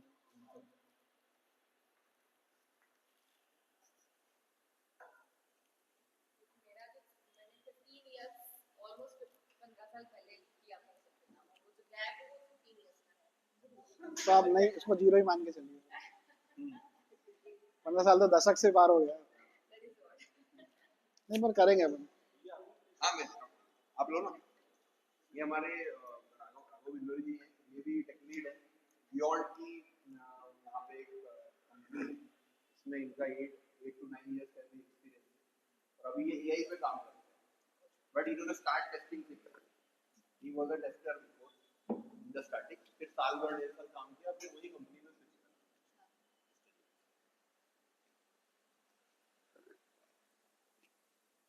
हमारी कंपनी जब छोटी सी थी तो हम लोग जैसे अवेलेबल जो अवेलेबल रहते थे जिस चीज के लिए, तो कभी मैंने टेस्टिंग भी की, मैनुअल टेस्टिंग भी करी, कभी ऑटोमेशन के लिए भी, मतलब उन्होंने भेजा तो थोड़ा थोड़ा बहुत सीख सिखा के ऑटोमेशन भी कर दिया। सेलेनियम पे करा था हमने उस टाइम पर। अब तो मैं बहुत भूल ही गई हूँ जावा। 2 पॉइंट कुछ होगा उसमें। और फिर कभी मैं डेवलपमेंट भी किया, पीएचपी डेवलपर भी रही थी, मैंने डेवलपमेंट भी किया था। पीएचपी ने निपटा दिया इंदौर में ही पीएचपी के डेवलपर भी पता है। अच्छा हाँ, बाकी पीएचपी डेवलपर नहीं मिलेगा कहीं। हाँ इंदौर में पीएचपी ज़्यादा चलता है। हाँ तो उस टाइम पे यही था, पीएचपी सीख लो, जॉब अच्छा आसानी से लग जाती है। मैंने वही सीखा, बहुत मेरा बहुत जॉब थे इंदौर में। बट इसकी एक फ्रेंड है, उन्होंने पाइथन से शुरू किया था। पाइथन से शुरू किया था और अभी वो डेटा इंजीनियर है। आई थिंक कितना पैकेज होगा 35 के अराउंड है, 35 वाले 35 लाख। कौन सी कंपनी में? ENY ENY में, ENY ये अर्न से नहीं करके तो फुल अपने टर्म्स पे करती है जॉब। उसका बेटा है छोटा, वर्क फ्रॉम होम करती है, यहाँ नहीं बनावर से, मंदसौर से करती है जॉब, घर में रहकर करती है। ऐसी डिपेंडेंसी रखना चाहिए। उसके बाद भी 35 का पैकेज था और मेरे साथ उसने स्टार्ट किया। मैंने और उसने हम लोगों ने एक आध महीने के आगे पीछे स्टार्ट किया था। मैंने पीएचपी से स्टार्ट किया था, उसने पाइथन से स्टार्ट किया और वही हमारी सैलरी थी शुरू में, अपना 5000 देते थे। आज से 15 ये तो बहुत कम है यार। ज़्यादा मेरी और सारे साथ थी, उसकी तो 5 थी। इस समय नहीं था पाइथन तो इसको क्या लेके है आईटी का कोई भी जगह हो बोलो जी, आज भी काम चल रहा है क्या भैया यार? चलो चलो भाई, एनर्जी आ गई भैया, है ना, लगता है वापस। तो भैया एनर्जी आ गई, वापस लगता है।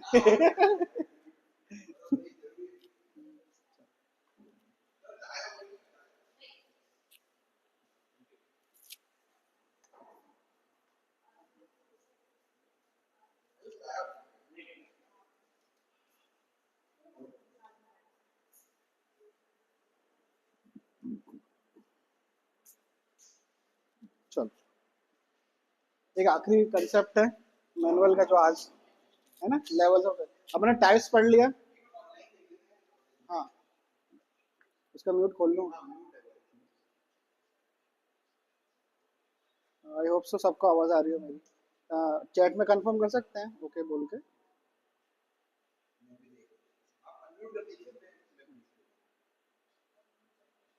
अ, संकल्प और उत्कर्ष, दीक्षा को आ रही है आवाज़ मेरी? हाँ ठीक है, थैंक यू। Yes, sir. आ रही है हमको। अब टेस्टिंग के लेवल्स होते हैं सारे, कौन सी टेस्टिंग कहाँ की जाती है। काम तो मैंने आपको बता दिया, अब कौन सी टेस्टिंग कहाँ करते हैं उनका टर्म है। ये तो मैं आपको सिर्फ काम बताया, अब उनको क्या कहा जाता है वो बताते हैं। ठीक है, जो पहला फेज होता है वो आपको मालूम है, रिक्वायरमेंट गैदरिंग का होता है। यहीं से क्यूए अपना काम चालू करता है ना। इसको बोलते हैं एक्सेप्टेंस टेस्टिंग।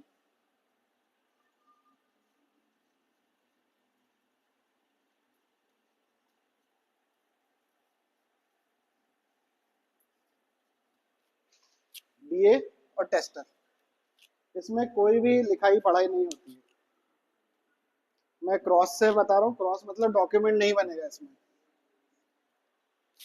डॉक्यूमेंट नहीं बनेगा इसमें कुछ भी, सिर्फ ब्रेनस्टॉर्मिंग हो गई।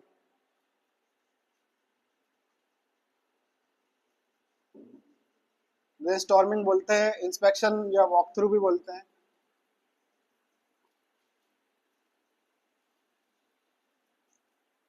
ये होती है पहले लेवल की टेस्टिंग, जो बीए और टेस्टर के बीच में होती है। इसमें कोई डॉक्यूमेंट नहीं रहता है। ठीक है, डिजाइन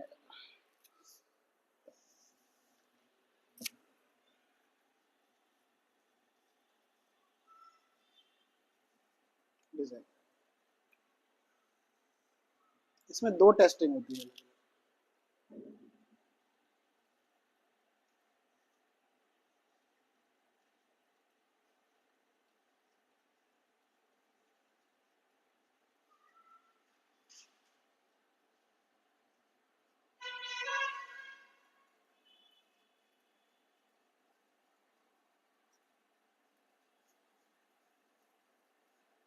अभी मैं आपको लिखा रहा हूँ, फिर मैं समझाऊंगा कि कैसे करते हैं।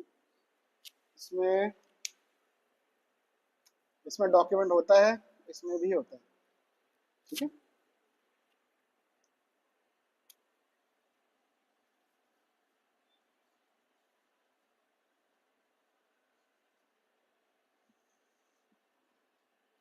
डेवलपमेंट के टाइम होती है यूनिट टेस्टिंग।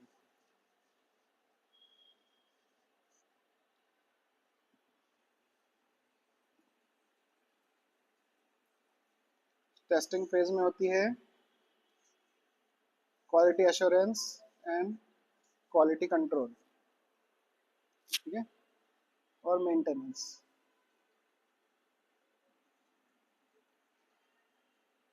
मेंटेनेंस के टाइम होती है यूजर एक्सेप्टेंस टेस्टिंग।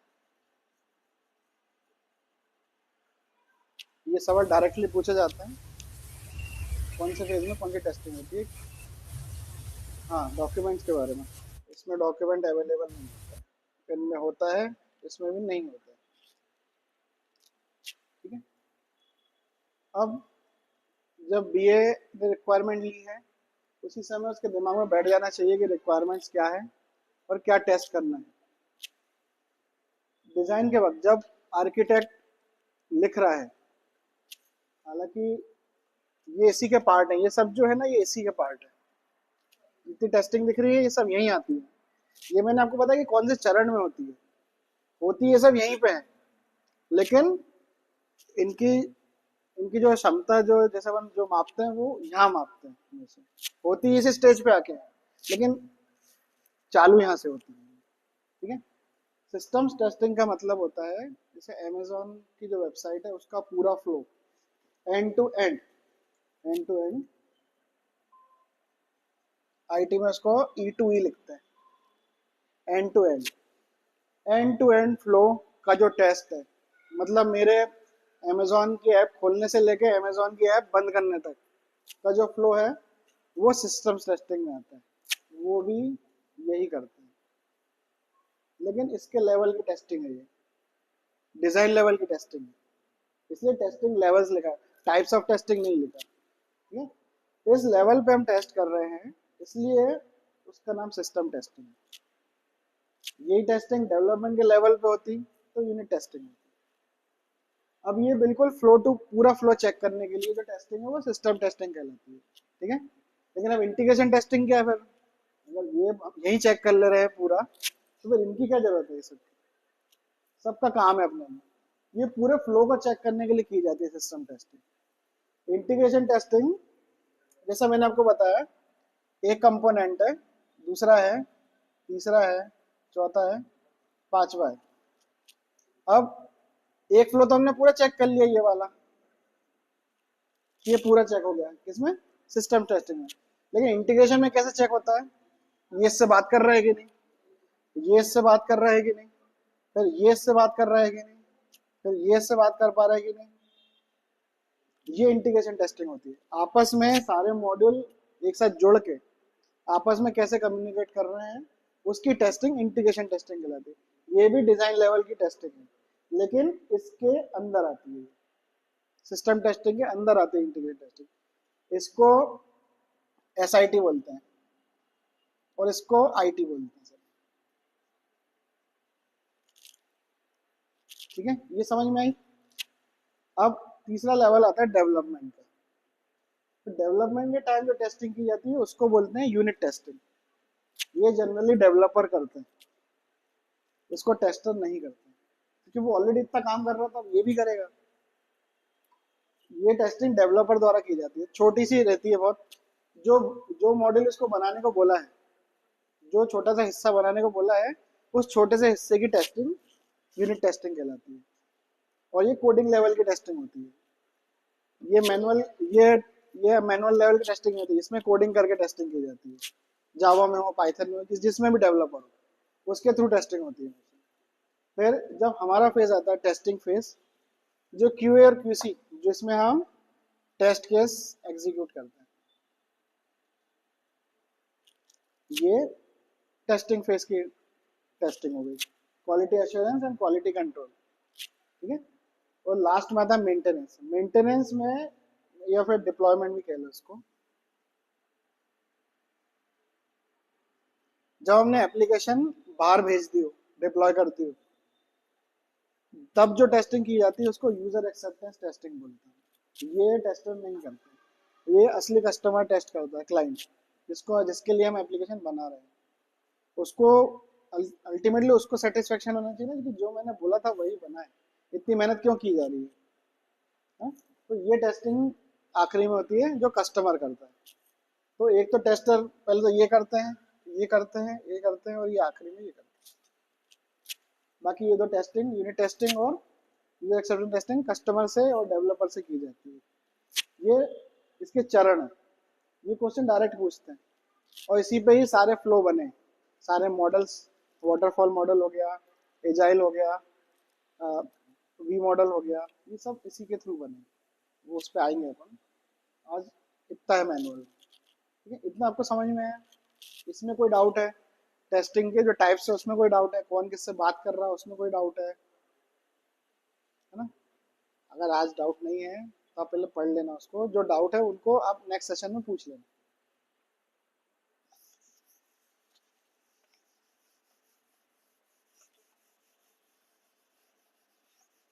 जैसा मैंने पहले बताया था आपको शुरुआत में कि अपन ऑटोमेशन को और मैनुअल को दोनों को साथ में लेके चलेंगे, क्योंकि दोनों अलग हिस्से, एक थ्योरेटिकल है, एक प्रैक्टिकल है। तो उसमें कोई दिक्कत नहीं आएगी आप लोगों को। ऐसा नहीं कि दोनों थ्योरेटिकल है तो आपको कंसेप्ट क्लैश हो रहे हो, है? उसका हिस्सा अलग है।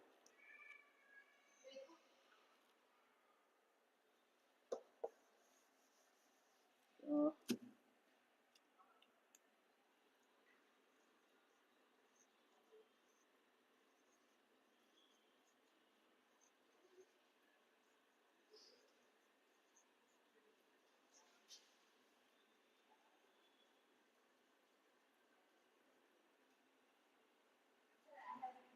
हाँ,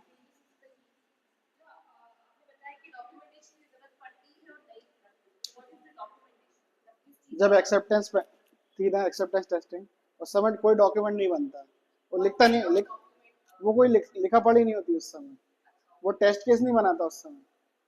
टेस्ट केस टेस्टर के पास अल्टीमेटली आता है टेस्ट केस का डॉक्यूमेंट, वो डॉक्यूमेंट एक्सेप्टेंस टेस्टिंग के टाइम पे नहीं रहता है।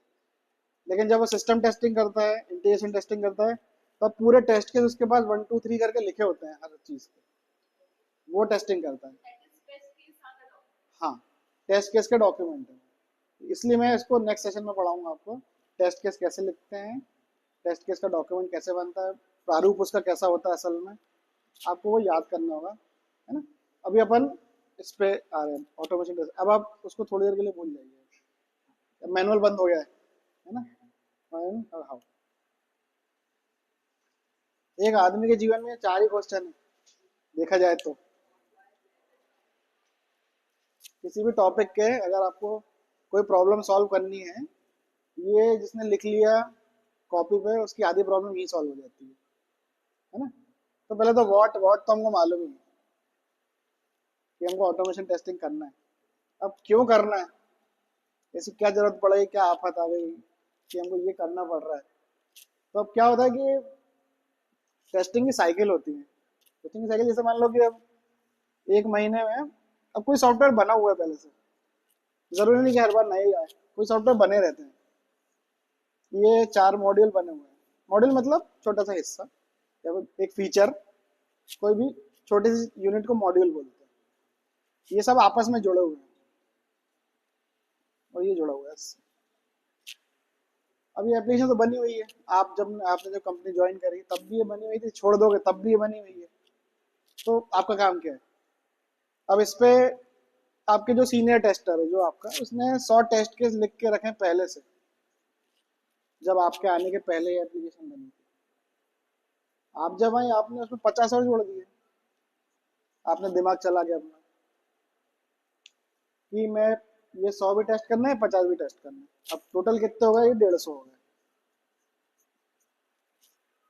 1 महीने तो आपने चलाया इसको खुशी खुशी की, चलो यार नई चीज सीखने मिलेगी। लेकिन जब दूसरा तीसरा महीना आएगा तो आपकी हालत खराब हो जाएगी, यार बोले ये क्या चल रहा है, बोले हर बार यही करना पड़ता है मुझे, हर बार 150 टेस्ट केस चलाने मेरे को, तो पागल हो जाएगा कोई भी।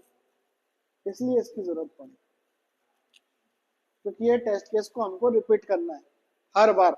जितनी बार डिप्लॉयमेंट हुआ 30 और जुड़ गए नए, 180 हो गए, क्या करोगे आप, वो 150 फिर चलाओगे और फिर अगले 30 फिर चलाओगे आप। इसको इससे निपटने के लिए ऑटोमेशन टेस्टिंग को लाया गया। ये इसका वाई सॉल्व हो गया कि रिपीटेशन सॉल्व करना है ना। अब व्हेन, कब करनी है, जब टेस्ट केस कस्टमाइज नहीं हो, जब टेस्ट केस कस्टमाइज नहीं, कस्टमाइज बोलता हूँ अलग अलग हो, अलग अलग रूप में हो, मतलब उनका मैं क्या समझाऊं, अभी कुछ और है उस टेस्ट केस का काम, आगे जाके कुछ और काम हो जाए, आप समझ रहे। जब अभी ये जुड़ गया, एक फीचर पहले ये था, इसमें 100 टेस्ट केस थे, अब उसमें से 50 ऐसे ऐसे थे जो मुझे हर बार हर फीचर में चलाने, लेकिन 50 ऐसे भी हैं जो बहुत यूनिक है उस मॉड्यूल के लिए। अगर अगला मॉड्यूल आ गया तो उसमें वो टेस्ट केस काम नहीं करेंगे, अगले मॉड्यूल में अगले डिप्लॉयमेंट में हो सकता है पुराना फीचर बंद हो जाए। ऐसे टेस्ट केस को ऑटोमेशन में नहीं लाते, जो कस्टमाइज्ड हो, यूनिक हो, जिनका पैरामीटर इनपुट अलग हो, जो बिल्कुल अतरंगी हो, बिल्कुल जो एक सीधी लाइन में काम नहीं कर सकते जिनमें, उनको ऑटोमेशन में नहीं लाते। जो रिपीटेशन में हो, नॉन कस्टमाइजेबल हो, बार बार साइकिल में रिपीट होते हैं, उनको लाते हैं ऑटोमेशन में। ये यहाँ पे इनका वैन सॉल्व होता है, ये इसका वैन सॉल्व होता है कि जब रिपीटेशन में हो, वो कस्टमाइजेबल नहीं हो, या फिर बार बार रिपीट होते हो, हर साइकिल में आ रहे हैं। कोई साइकिल हमको थॉरली रन करनी है, मतलब एंड टू एंड रन करनी है, मान लो इसको एंड टू एंड चलाना है। अब मैनुअल चलाने बैठोगे तो आप पूरा महीना लगा दोगे इसको रन करने में, लेकिन ऑटोमेशन चलाओगे तो 4 घंटे भी खत्म हो जाएगा, ऐसे ही समय बचाने, टाइम सेविंग। वहां पे फिर ऑटोमेशन का यूज किया जाता है। जहाँ व्यक्ति का एफर्ट और समय बच जाए वहां पे उसको ऑटोमेशन का यूज किया जाता है। ऑटोमेशन एक जनरल वर्ड है, टेस्टिंग में आ गया तो वो ऑटोमेशन टेस्टिंग हो गया। सॉफ्टवेयर की भी ऑटोमेशन होते हैं। जैसे आपने कभी बैच फाइल करते देखी होगी, एकदम से 100 यूजर चले जाते हैं किसी डेटाबेस में, वो भी ऑटोमेशन है। लेकिन वो ऑटोमेशन डेटाबेस टेस्टिंग का नहीं है। ऑटोमेशन का यूज टेस्टिंग में हो रहा है तो इसलिए इसको ऑटोमेशन टेस्टिंग बोलेंगे। ये वैन समझ में आया इसका कब यूज करना है, जब कस्टमाइजेबल टेस्ट केस नहीं हो, रिपीटेटिव हो, साइकिल्स में रिपीट होते हो, तब हम ऑटोमेशन यूज करते हैं। अब हाउ, तो इसके टूल्स होते हैं। फिर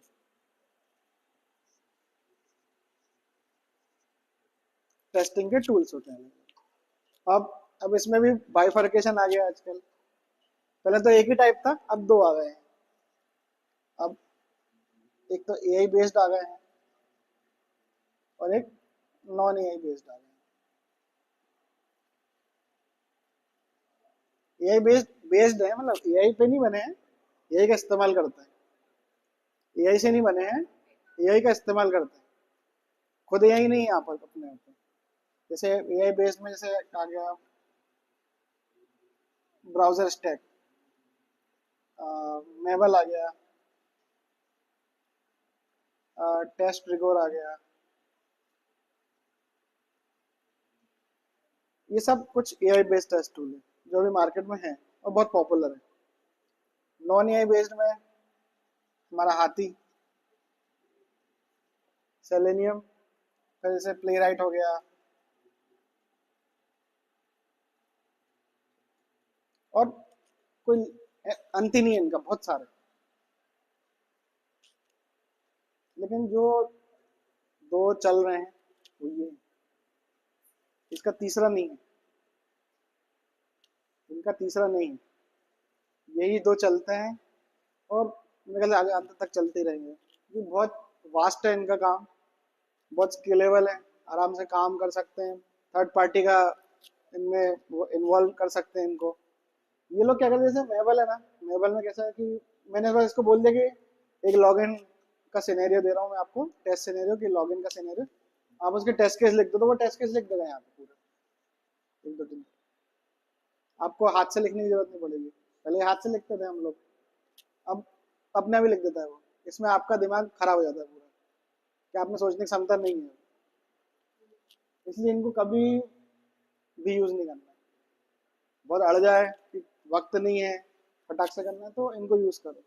ये तो इनको बिल्कुल साइड में रख दो, ये आपकी क्षमता ही डिप्लीट कर देंगे एक दिन, और बोला हम ही कर लेंगे, बोले तुम छोड़ दो, है ना। इसलिए इनको कम से कम यूज करो जहाँ हेल्प लगती है। क्योंकि जैसे कई बार हम लोग भी इंटरव्यूज लेते हैं, तो एक कैंडिडेट का इंटरव्यू हमने लिया, लेडी थी, तो हमने उनसे पूछा कि आपको टेस्टिंग में क्या आता है, आपको कितना साल का एक्सपीरियंस है। बोले तो उन्होंने कहा कि मुझे 4 साल का एक्सपीरियंस है। तो मैंने कहा आपने कौन सा टूल यूज़ किया है ऑटोमेशन में। बोले नहीं, मुझे ऑटोमेशन में टेस्टिंग का एक्सपीरियंस नहीं, मुझे मैनुअल में। तो मैंने कहा ठीक है, मैनुअल में आप मुझे टेस्ट केस के कॉलम बता दीजिए, टेस्ट केस में कॉलम कैसे होता है। तो सर मुझे वो नहीं पता है। तो मैंने कहा आपको क्यों नहीं पता, आपको तो 4 साल एक्सपीरियंस है, इतने में तो रटा जाता है। बोले नहीं मुझे नहीं पता, बोले हम लोग मेबल टूल यूज़ करते थे टेस्ट केस लिखने के लिए। बोले हमने इसके थ्रू टेस्टिंग करी है। तो मैं फिर समझ गया कि उसको आगे कुछ नहीं आता इसके, इतने समय हम समझ जाते हैं कि उसको आगे, अब इससे आगे पूछ के कोई मतलब नहीं है उससे। ये रहता है। और उससे दो कंसेप्ट, एक सिंपल सा क्वेश्चन पूछा कि टेस्ट केस का डॉक्यूमेंट कैसे बनता है, हर टेस्टर को मालूम रहता है, वो नहीं पता। हम समझे कि कैंडिडेट को आगे बढ़ा के कोई फायदा नहीं है। ये रहता, नॉलेज होना चाहिए। एक टेस्टर की सबसे बड़ी क्वालिटी यही है कि उसको टेस्ट केस लिखना आना चाहिए, उसको डिटेल का अटेंशन होना चाहिए। अगर आप ये नहीं कर पा रहे हो, इस प्रोफेशन में हो, तो धंधा बदल लीजिए, आगे नहीं चल पाओगे आप। ये है ना। तो अपन टेस्टिंग टूल्स में अभी बात करते हैं कौन कौन से टेस्टिंग टूल्स हैं। एक सेलेनियम है और एक प्ले राइट है। अब ये तो टूल्स हैं, पर टूल्स का कोई लैंग्वेज तो होता है, किसी पे लिखे तो होंगे ये, कोई सपोर्ट तो होगा इनके पास कि ये किसी पे लिखे गए हैं, किस पे काम करते हैं। तो ये बहुत से लैंग्वेजेस को सपोर्ट करते हैं। तो जैसे सेलेनियम, अभी ये मिटा दो, अभी ये होगा ना, इतना तो आपको समझ में आ गया व्हाट व्हाई व्हेन हाउ, है ना।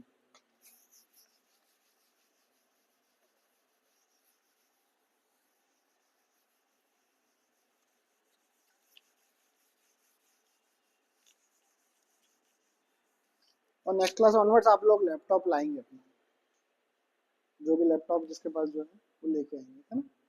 और वो थोड़ा इनेबल्ड होना चाहिए, मतलब ऐसा कोई रिस्ट्रिक्शन नहीं होना चाहिए उसमें कि ये इंस्टॉल नहीं हो सकता, जैसे कंपनी के लैपटॉप रहते हैं, है ना। तो लैपटॉप्स आप लेके आएंगे अगली बार, है ना? तो अपन फिर उसके हिसाब से ही काम करेंगे, है? तो अपन टूल्स में अपन ने 2 की बात करी थी, एक था सेलेनियम और दूसरा था प्लेराइट।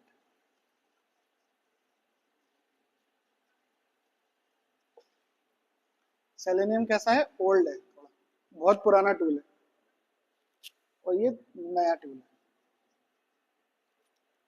इसमें कुछ प्रॉब्लम्स हैं सेलेनियम में जो प्लेराइट में बहुत आसानी से चल जाती है, लेकिन दिक्कत ये है कि ये बहुत पॉपुलर है। मतलब 100 ऑटोमेशन टेस्टर ढूंढेंगे तो 100 के 100 को ही आता है, लेकिन ये ऐसा है कि 100 ढूंढोगे तो इसमें से शायद 10 को ही आता है या 15 को ही आता है, इसके टेस्टर कम है। लेकिन अल्टीमेटली धीरे धीरे माइग्रेशन चल रहा है कि इसके टेस्ट केस उठा के इस पे ला रहे हैं, लेकिन है दोनों बढ़िया, अपनी अपनी जगह एकदम फिट है, ठीक है। ये 2 टूल चल रहे हैं। अब इनका ये कौन कौन सी लैंग्वेजेस सपोर्ट करते हैं ये मैं आपको बताता हूँ। बस यहीं से इनसे इनकी कहानी शुरू है, इनके लैंग्वेज सपोर्ट से।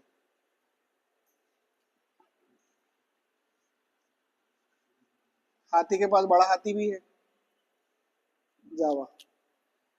दूसरा जावास्क्रिप्ट।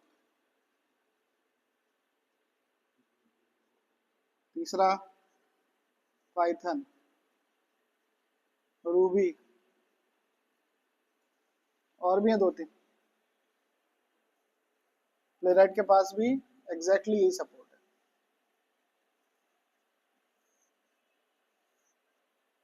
लेकिन प्लेराइट जो बना था ना, सबसे पहले जो बना था प्लेराइट, वो सिर्फ जावास्क्रिप्ट को सपोर्ट करता था।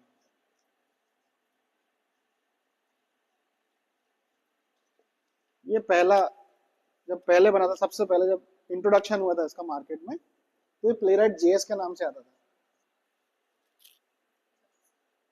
तो धीरे से इसने क्या किया कि इसको हटा दिया,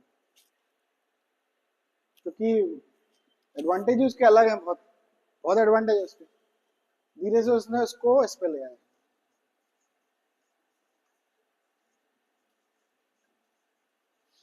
आ जाओ भैया इस पे, तो वो इसको मात देना शुरू कर दिया उसने। अब इसमें ऐसा है कि दोनों के पास थर्ड पार्टी लाइब्रेरीज का एक्सटेंसिव सपोर्ट है। मतलब इनके पास खुद वो टूल नहीं है, जैसे रिपोर्टिंग की बात आती है तो इनके पास खुद की रिपोर्टिंग नहीं है, लेकिन दूसरे से रिपोर्टिंग टूल लेके ये आपको टेस्ट करके दिखा देगा। खुद के पास जो नहीं है वो थर्ड पार्टी से इंटीग्रेट करके ये दोनों काम कर सकते हैं, है ना। अब आप लोग का पाइथन कौन कौन है, तो बाकी सब जावा है ना, हैं? आएंगे ना धीरे धीरे, सब आज ही थोड़ी बता देंगे हैं?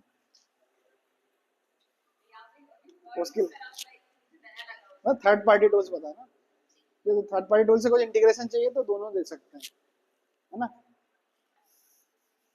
अब क्योंकि आप लोग को जावास्क्रिप्ट तो सीखनी नहीं है, मैं सिखाऊंगा भी नहीं, है ना।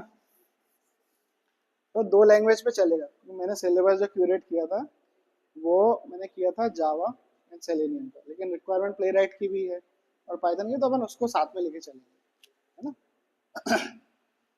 सबसे पहले आती जावा और पाइथन।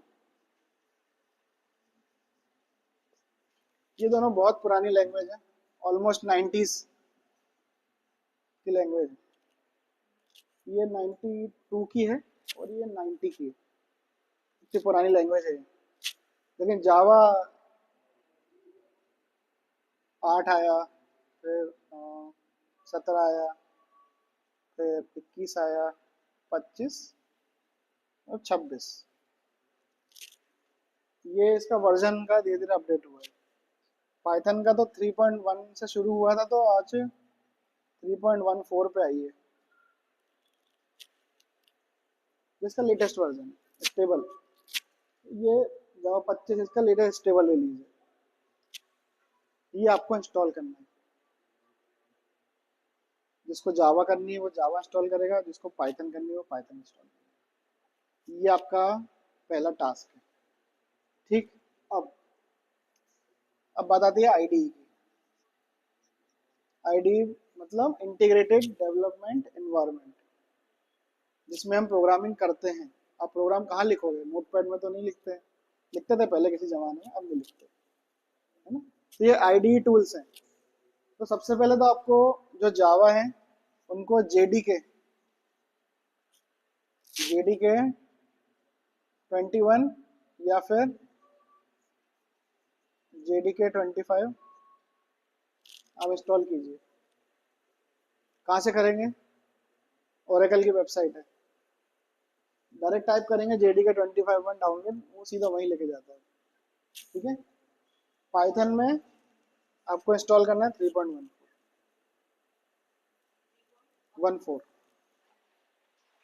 ठीक है। हाँ, इसको सीधा वो आपको ऑफिशियल वेबसाइट पे लेके जाएगा, उसको उस पर डाउनलोड्स पे .exe फाइल उसकी आप डाउनलोड कर लीजिए। और आईडी में बता रहा था, जो जावा है, जिनको जावा पे करना है उनके लिए एक्लिप्स है, और जिनको पाइथन पे करना है वो तो भैया कर लो डाउनलोड इसको।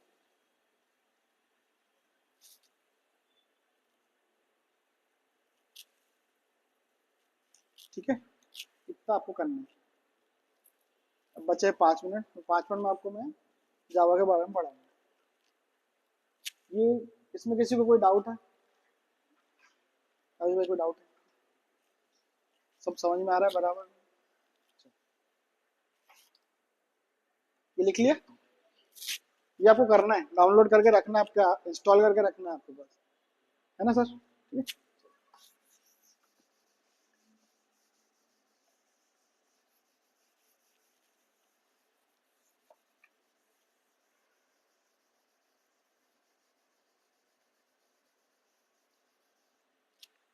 तो हर लैंग्वेज का एक सिंटैक्स होता है।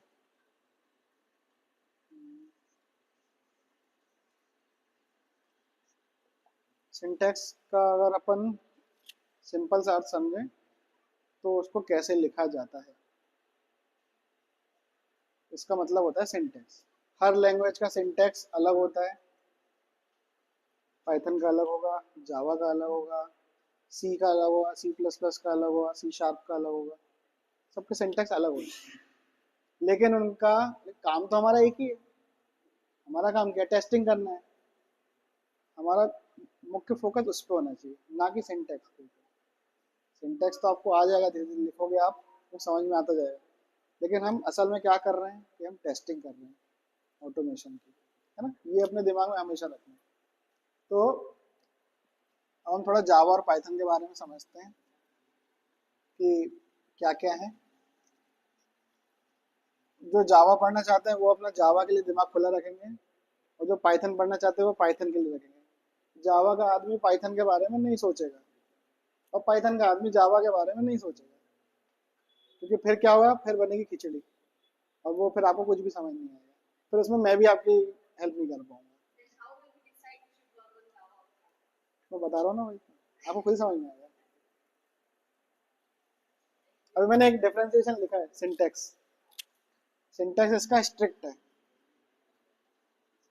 स्ट्रिक्ट का मतलब जैसा होना चाहिए वैसा ही होगा, कोई चेंजेस नहीं होंगे। लेकिन पाइथन का सिंटैक्स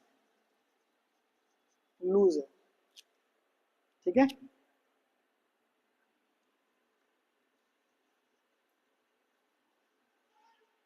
दूसरा होता है स्ट्रक्चर। जावा का जो सिंटैक्स है वो वेल स्ट्रक्चर्ड है, मतलब सब बढ़िया दिखेगा, एकदम सुंदर दिखता है देखने में।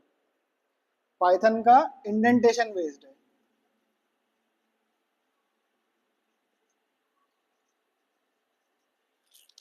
मेरे नीचे ये, फिर इसके नीचे ये, फिर इसके नीचे, ऐसा जाता जाता सीढ़ी जैसा जाता है। लेकिन जावा में ऐसा कि बिल्कुल सिंगल लाइन ऑफ कोड काम चलता है। ठीक है। दूसरा कंपाइलर, कंपाइलेशन।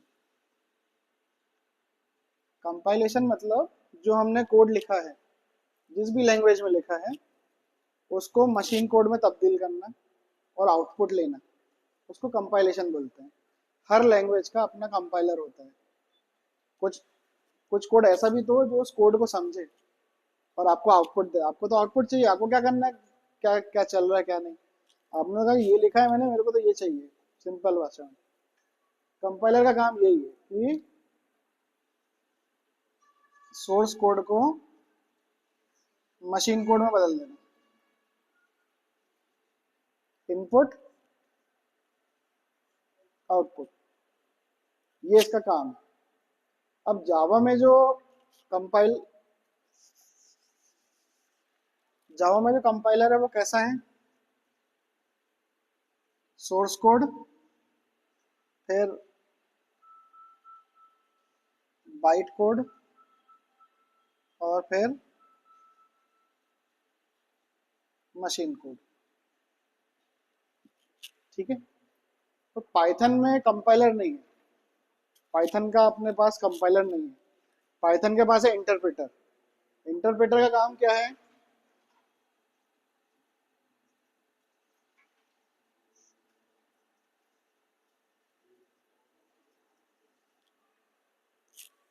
सोर्स कोड से सीधा मशीन कोड जाना, ये बीच में कुछ नहीं करना है इसको, इससे कोई मतलब नहीं। अब क्योंकि इसमें कितने चरण है, 3 चरण है इसमें। आप लिखते हो, बाइट कोड में बदलेगा, मशीन कोड में बदलेगा, तो ये थोड़ा स्लो हो जाता है। और पाइथन थोड़ी फास्ट है। ठीक है। ये चीज समझ में आई थोड़ा बहुत? इसमें किसी को कोई डाउट है? फिर मैं इनको धीरे धीरे समझाऊंगा आपको क्या है। ये कंपाइलेशन का समझ में है ये चीज?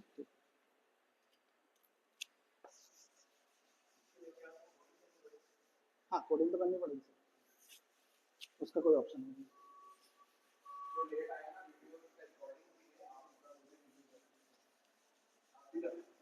इस सेशन की रिकॉर्डिंग रहेगी, आप उसको भी देख सकते हो, तो रिवाइज हो जाएगा एटलीस्ट। तो जैसे अपन स्ट्रक्चर की बात करी थी अपन ने, जावा कैसे लिखते हैं? Bracket, line of code, bracket close. कितनी सही चल रहा है ना, एकदम देखने में एकदम सुंदर दिखता है। पाइथन कैसे चलती है? क्लास ए, फिर फंक्शन बी, फिर कोड लाइन सी, कोड लाइन डी, फिर इसके अंदर भी चल रहा हो तो फिर यहाँ लाओ, फिर यहाँ लाओ, फिर यहाँ लाओ, सब ऐसा जाता है। अगर ये इधर खिसक गया तो उसका फंक्शन ही चेंज हो जाता है बिल्कुल, क्योंकि ये लूज है, लूज राइटिंग है, ये स्ट्रिक्ट राइटिंग है। ऐसा ही होगा, इस ब्रैकेट के बाहर कोड नहीं लिख सकते। इंग्लिश में भी ऐसे कुछ होता है ना,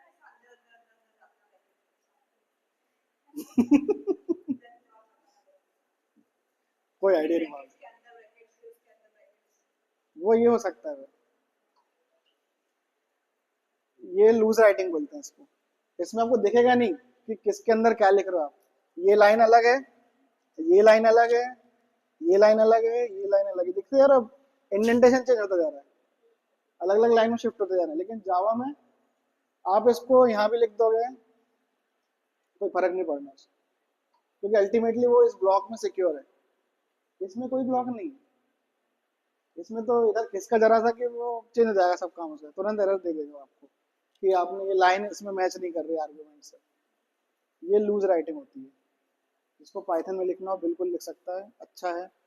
और दूसरा, लाइंस ऑफ कोड। जावा में जो काम 5 लाइन में होता है, पाइथन में 1 ही लाइन में हो जाता है। लेकिन राइटिंग कैसी है? सबका अपना ड्रॉबैक है, सबका अपना एडवांटेज है। अच्छा कोड देखेगा, बढ़िया देखेगा, समझ में आएगा क्या लिखा है कहाँ। इधर अगर आपने सही से नहीं लिखा तो सब कचरा हो जाएगा, है ना। दूसरा है कि एग्जीक्यूशन तेज चाहिए, आप पाइथन में लिख लो उसको। तो क्या होता है कि ये लाइंस ऑफ कोड बढ़ती जाती है ना, तो मेमोरी भी खींचता है फिर वो कंपाइलर। आपने जितनी ज़्यादा लाइन लिखी है उसको उतना टाइम लगेगा एग्जीक्यूट करने में। इसमें क्या है, इसमें कंपाइलर है ही नहीं, बीच में वो आइटम ही नहीं जो उसको कंपाइल कर सके। वो तो सीधा यहाँ से सीधा मशीन कोड के पास जाता है, तो वो तुरंत एग्जीक्यूट होता है। ये ये ब्लॉक एग्जीक्यूट करने में सेकंड्स लगते हैं, और जावा को यही एग्जीक्यूट करने में 1 मिनट से ऊपर लग जाएगा। ये फ़र्क है दोनों में। इसलिए इट्स योर चॉइस, आपको किस में प्रोग्रामिंग करनी है। मैं आपको सजेशन भी नहीं दूंगा, आपके ऊपर है आपको क्या लिखना है।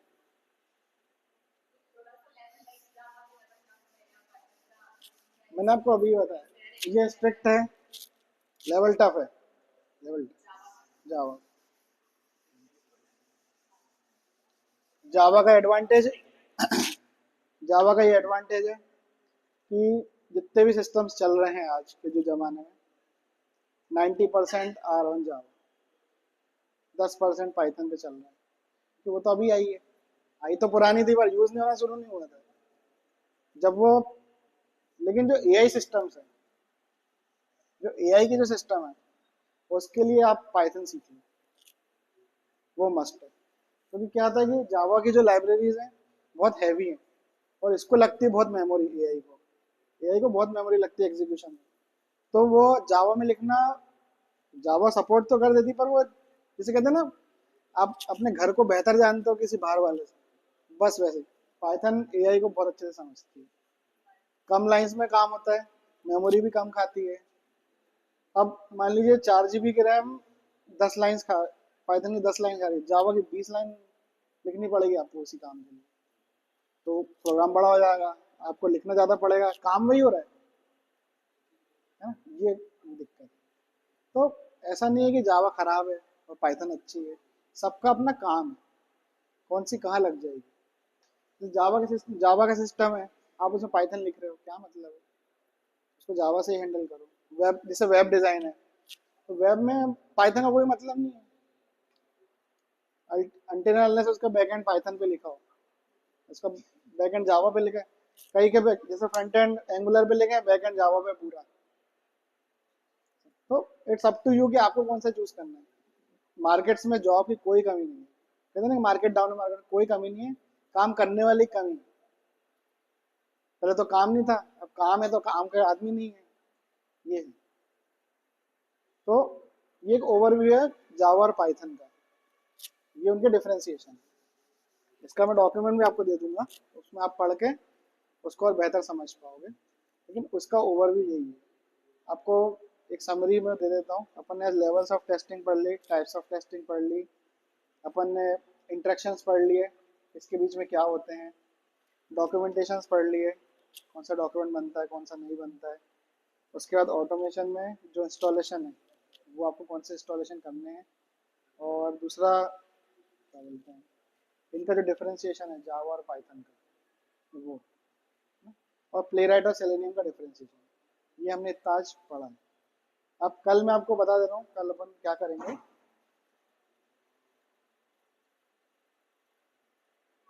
कल कल अपन जावा पे आएंगे, जावा और पाइथन के जो कंट्रोल स्टेटमेंट्स हैं कैसे लिखते हैं, जावा को कैसे लिखते हैं और पाइथन को कैसे लिखते हैं, वो मैं आपको कल बताऊंगा। ठीक है? कल मैनुअल, आज मैनुअल बहुत लंबा था, कल मैनुअल कम रहेगा, ऑटोमेशन पे 1 घंटा रहेगा, मैनुअल पे 1 घंटा। ठीक है, मैनुअल भी रहेगी पर कम रहेगी। अब मैनुअल धीरे धीरे कम होता जाएगा, ऑटोमेशन धीरे धीरे बढ़ता जाएगा। तो उसमें क्या होगा कि आप दोनों सीख जाओ।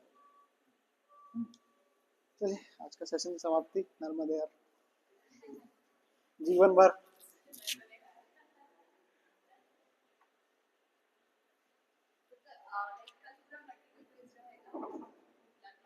हाँ लैपटॉप लेके आइए, इंस्टॉल करके लाइए, इंस्टॉल करके लाइए ना, आपको लिखने में समझ में आएगा कि क्या लिखना रहता है ना। कल प्रोग्राम लिखेंगे अपन।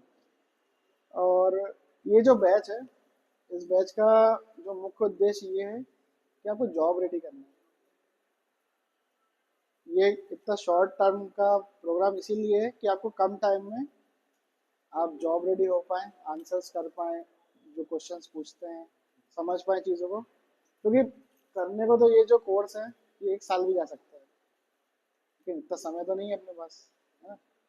तो इसलिए इसका जो एम ये है कि आप लोग को जॉब रेडी किया जाए, ताकि आप मुख्य धारा में आए। अभी आप धारा में ही नहीं हो। 8 नहीं 16 लेक्चर हो जाएगा। ये पूर्णतः आप पर निर्भर करता है। मैं मेरा 100% दे रहा हूँ, इसलिए आपका मुझे 100% 50% चाहिए बस। आप क्वेश्चन नहीं पूछेंगे, ये आप ही का नुकसान है। आप ये भी मत सोचिए कि क्वेश्चन मैं पूछूंगा तो सिली लगूंगा, ऐसा नहीं। आप बिल्कुल नॉन टेक बैकग्राउंड से, सर आपको तो ढेर लगा देना चाहिए क्वेश्चन का।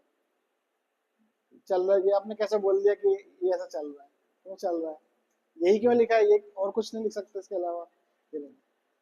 ये चीज़ धीरे धीरे आएगी, लेकिन इसका अगर मैं यहाँ पे आपको 2 घंटे दे रहा हूँ, आपको खुद के लिए घर पे 4 घंटे देने पड़ेंगे, तब आप सीख पाओगे।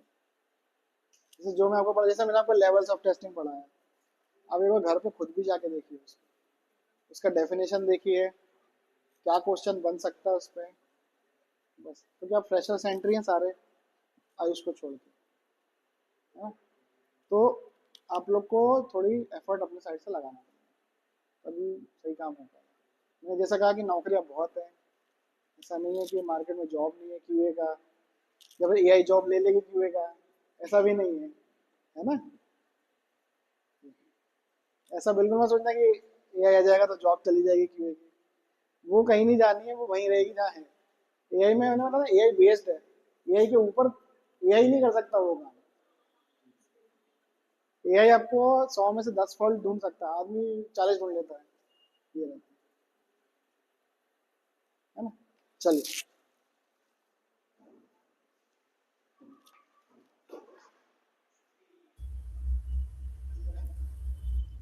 गाइस, आज का सेशन एंड करते हैं। जो भी क्वेश्चंस हो, दीक्षा क्या क्वेश्चन है आपका? मुझे रोज में क्वेश्चन कैसे सुनूंगा? हेलो। हाँ जी बोलिए। हाँ जी सर, एक्चुअली मैंने ना पाइथन यूज़ किया है अभी तक, ना जावा। मैं मैनुअल टेस्टिंग में थी अभी तक। सो मुझे क्या मतलब चूज करना चाहिए, जावा और पाइथन? फिर से क्वेश्चन क्या? एक बार फिर से रिपीट कीजिए। मुझे जावा और पाइथन में से कौन सी कोडिंग चूज करनी चाहिए? जावा और पाइथन आपको दोनों आता है? नहीं सर, मैं मैनुअल टेस्टिंग पे थी, तो मुझे कौन सा चूज करना चाहिए? मुझे दोनों ही पे ही नॉलेज नहीं है। देखिए, अगर अगर आपको with in come lines of code लिखनी है या फिर आपको ज़्यादा डीप में नॉलेज नहीं है, तो आप पाइथन को चूज कर सकते हो। बाकी मैं दोनों पढ़ाऊंगा, है ना। ओके। तो तो आप दोनों में देख सकते हो आपको कौन सा चूज करना है इसको, क्योंकि ये बात मैं आपको एकदम से नहीं बता सकता। ये बात आपको 2-3 क्लास के बाद ही समझ में आएगी, ओके। है ना। सर एक और क्वेश्चन था, जैसे हम लोग जैसे 100 यूजर्स वाला आपने एक केस बताया था, अगर हम 100 यूजर एक साथ हिट करवाना चाहे फॉर लॉगिन, सो कुछ क्लाइंट्स ऐसे होते हैं जिनके पास में ऑटोमेशन टेस्टर को हायर करने के लिए वो मतलब पैसा नहीं देते कंपनी को, तो मैनुअल टेस्टर की जगह ये काम डेवलपर्स करते हैं, लोड टेस्टिंग परफॉर्म करने का। हाँ वो काम डेव टीम ही करती है पूरा। ओके। और लोड टेस्टिंग के लिए जो एक टूल आया था बीच में, जेमीटर, अभी भी है। हाँ, सो मतलब उसको भी हम सेलेनियम के थ्रू लोड टेस्टिंग कर सकते हैं या फिर हमें जेमीटर ही यूज कर करना है? सकते हैं। Okay sir. अब इंडिकेट कर सकते हैं, पर अभी मैं उस पर इतना ध्यान नहीं दूंगा, पर मेरा ध्यान अभी पूरा फंक्शनल पे रहेगा। ठीक है, है ना। ठीक है सर। ठीक है। और कोई क्वेश्चन? दीक्षा, उत्कर्ष, संकल्प? नो। ठीक है दीक्षा, आप 2-3 क्लास देखिए, आपको समझ में आ जाएगा आपको किस पे करना है। Okay sir. है ना। ओके। Thank you.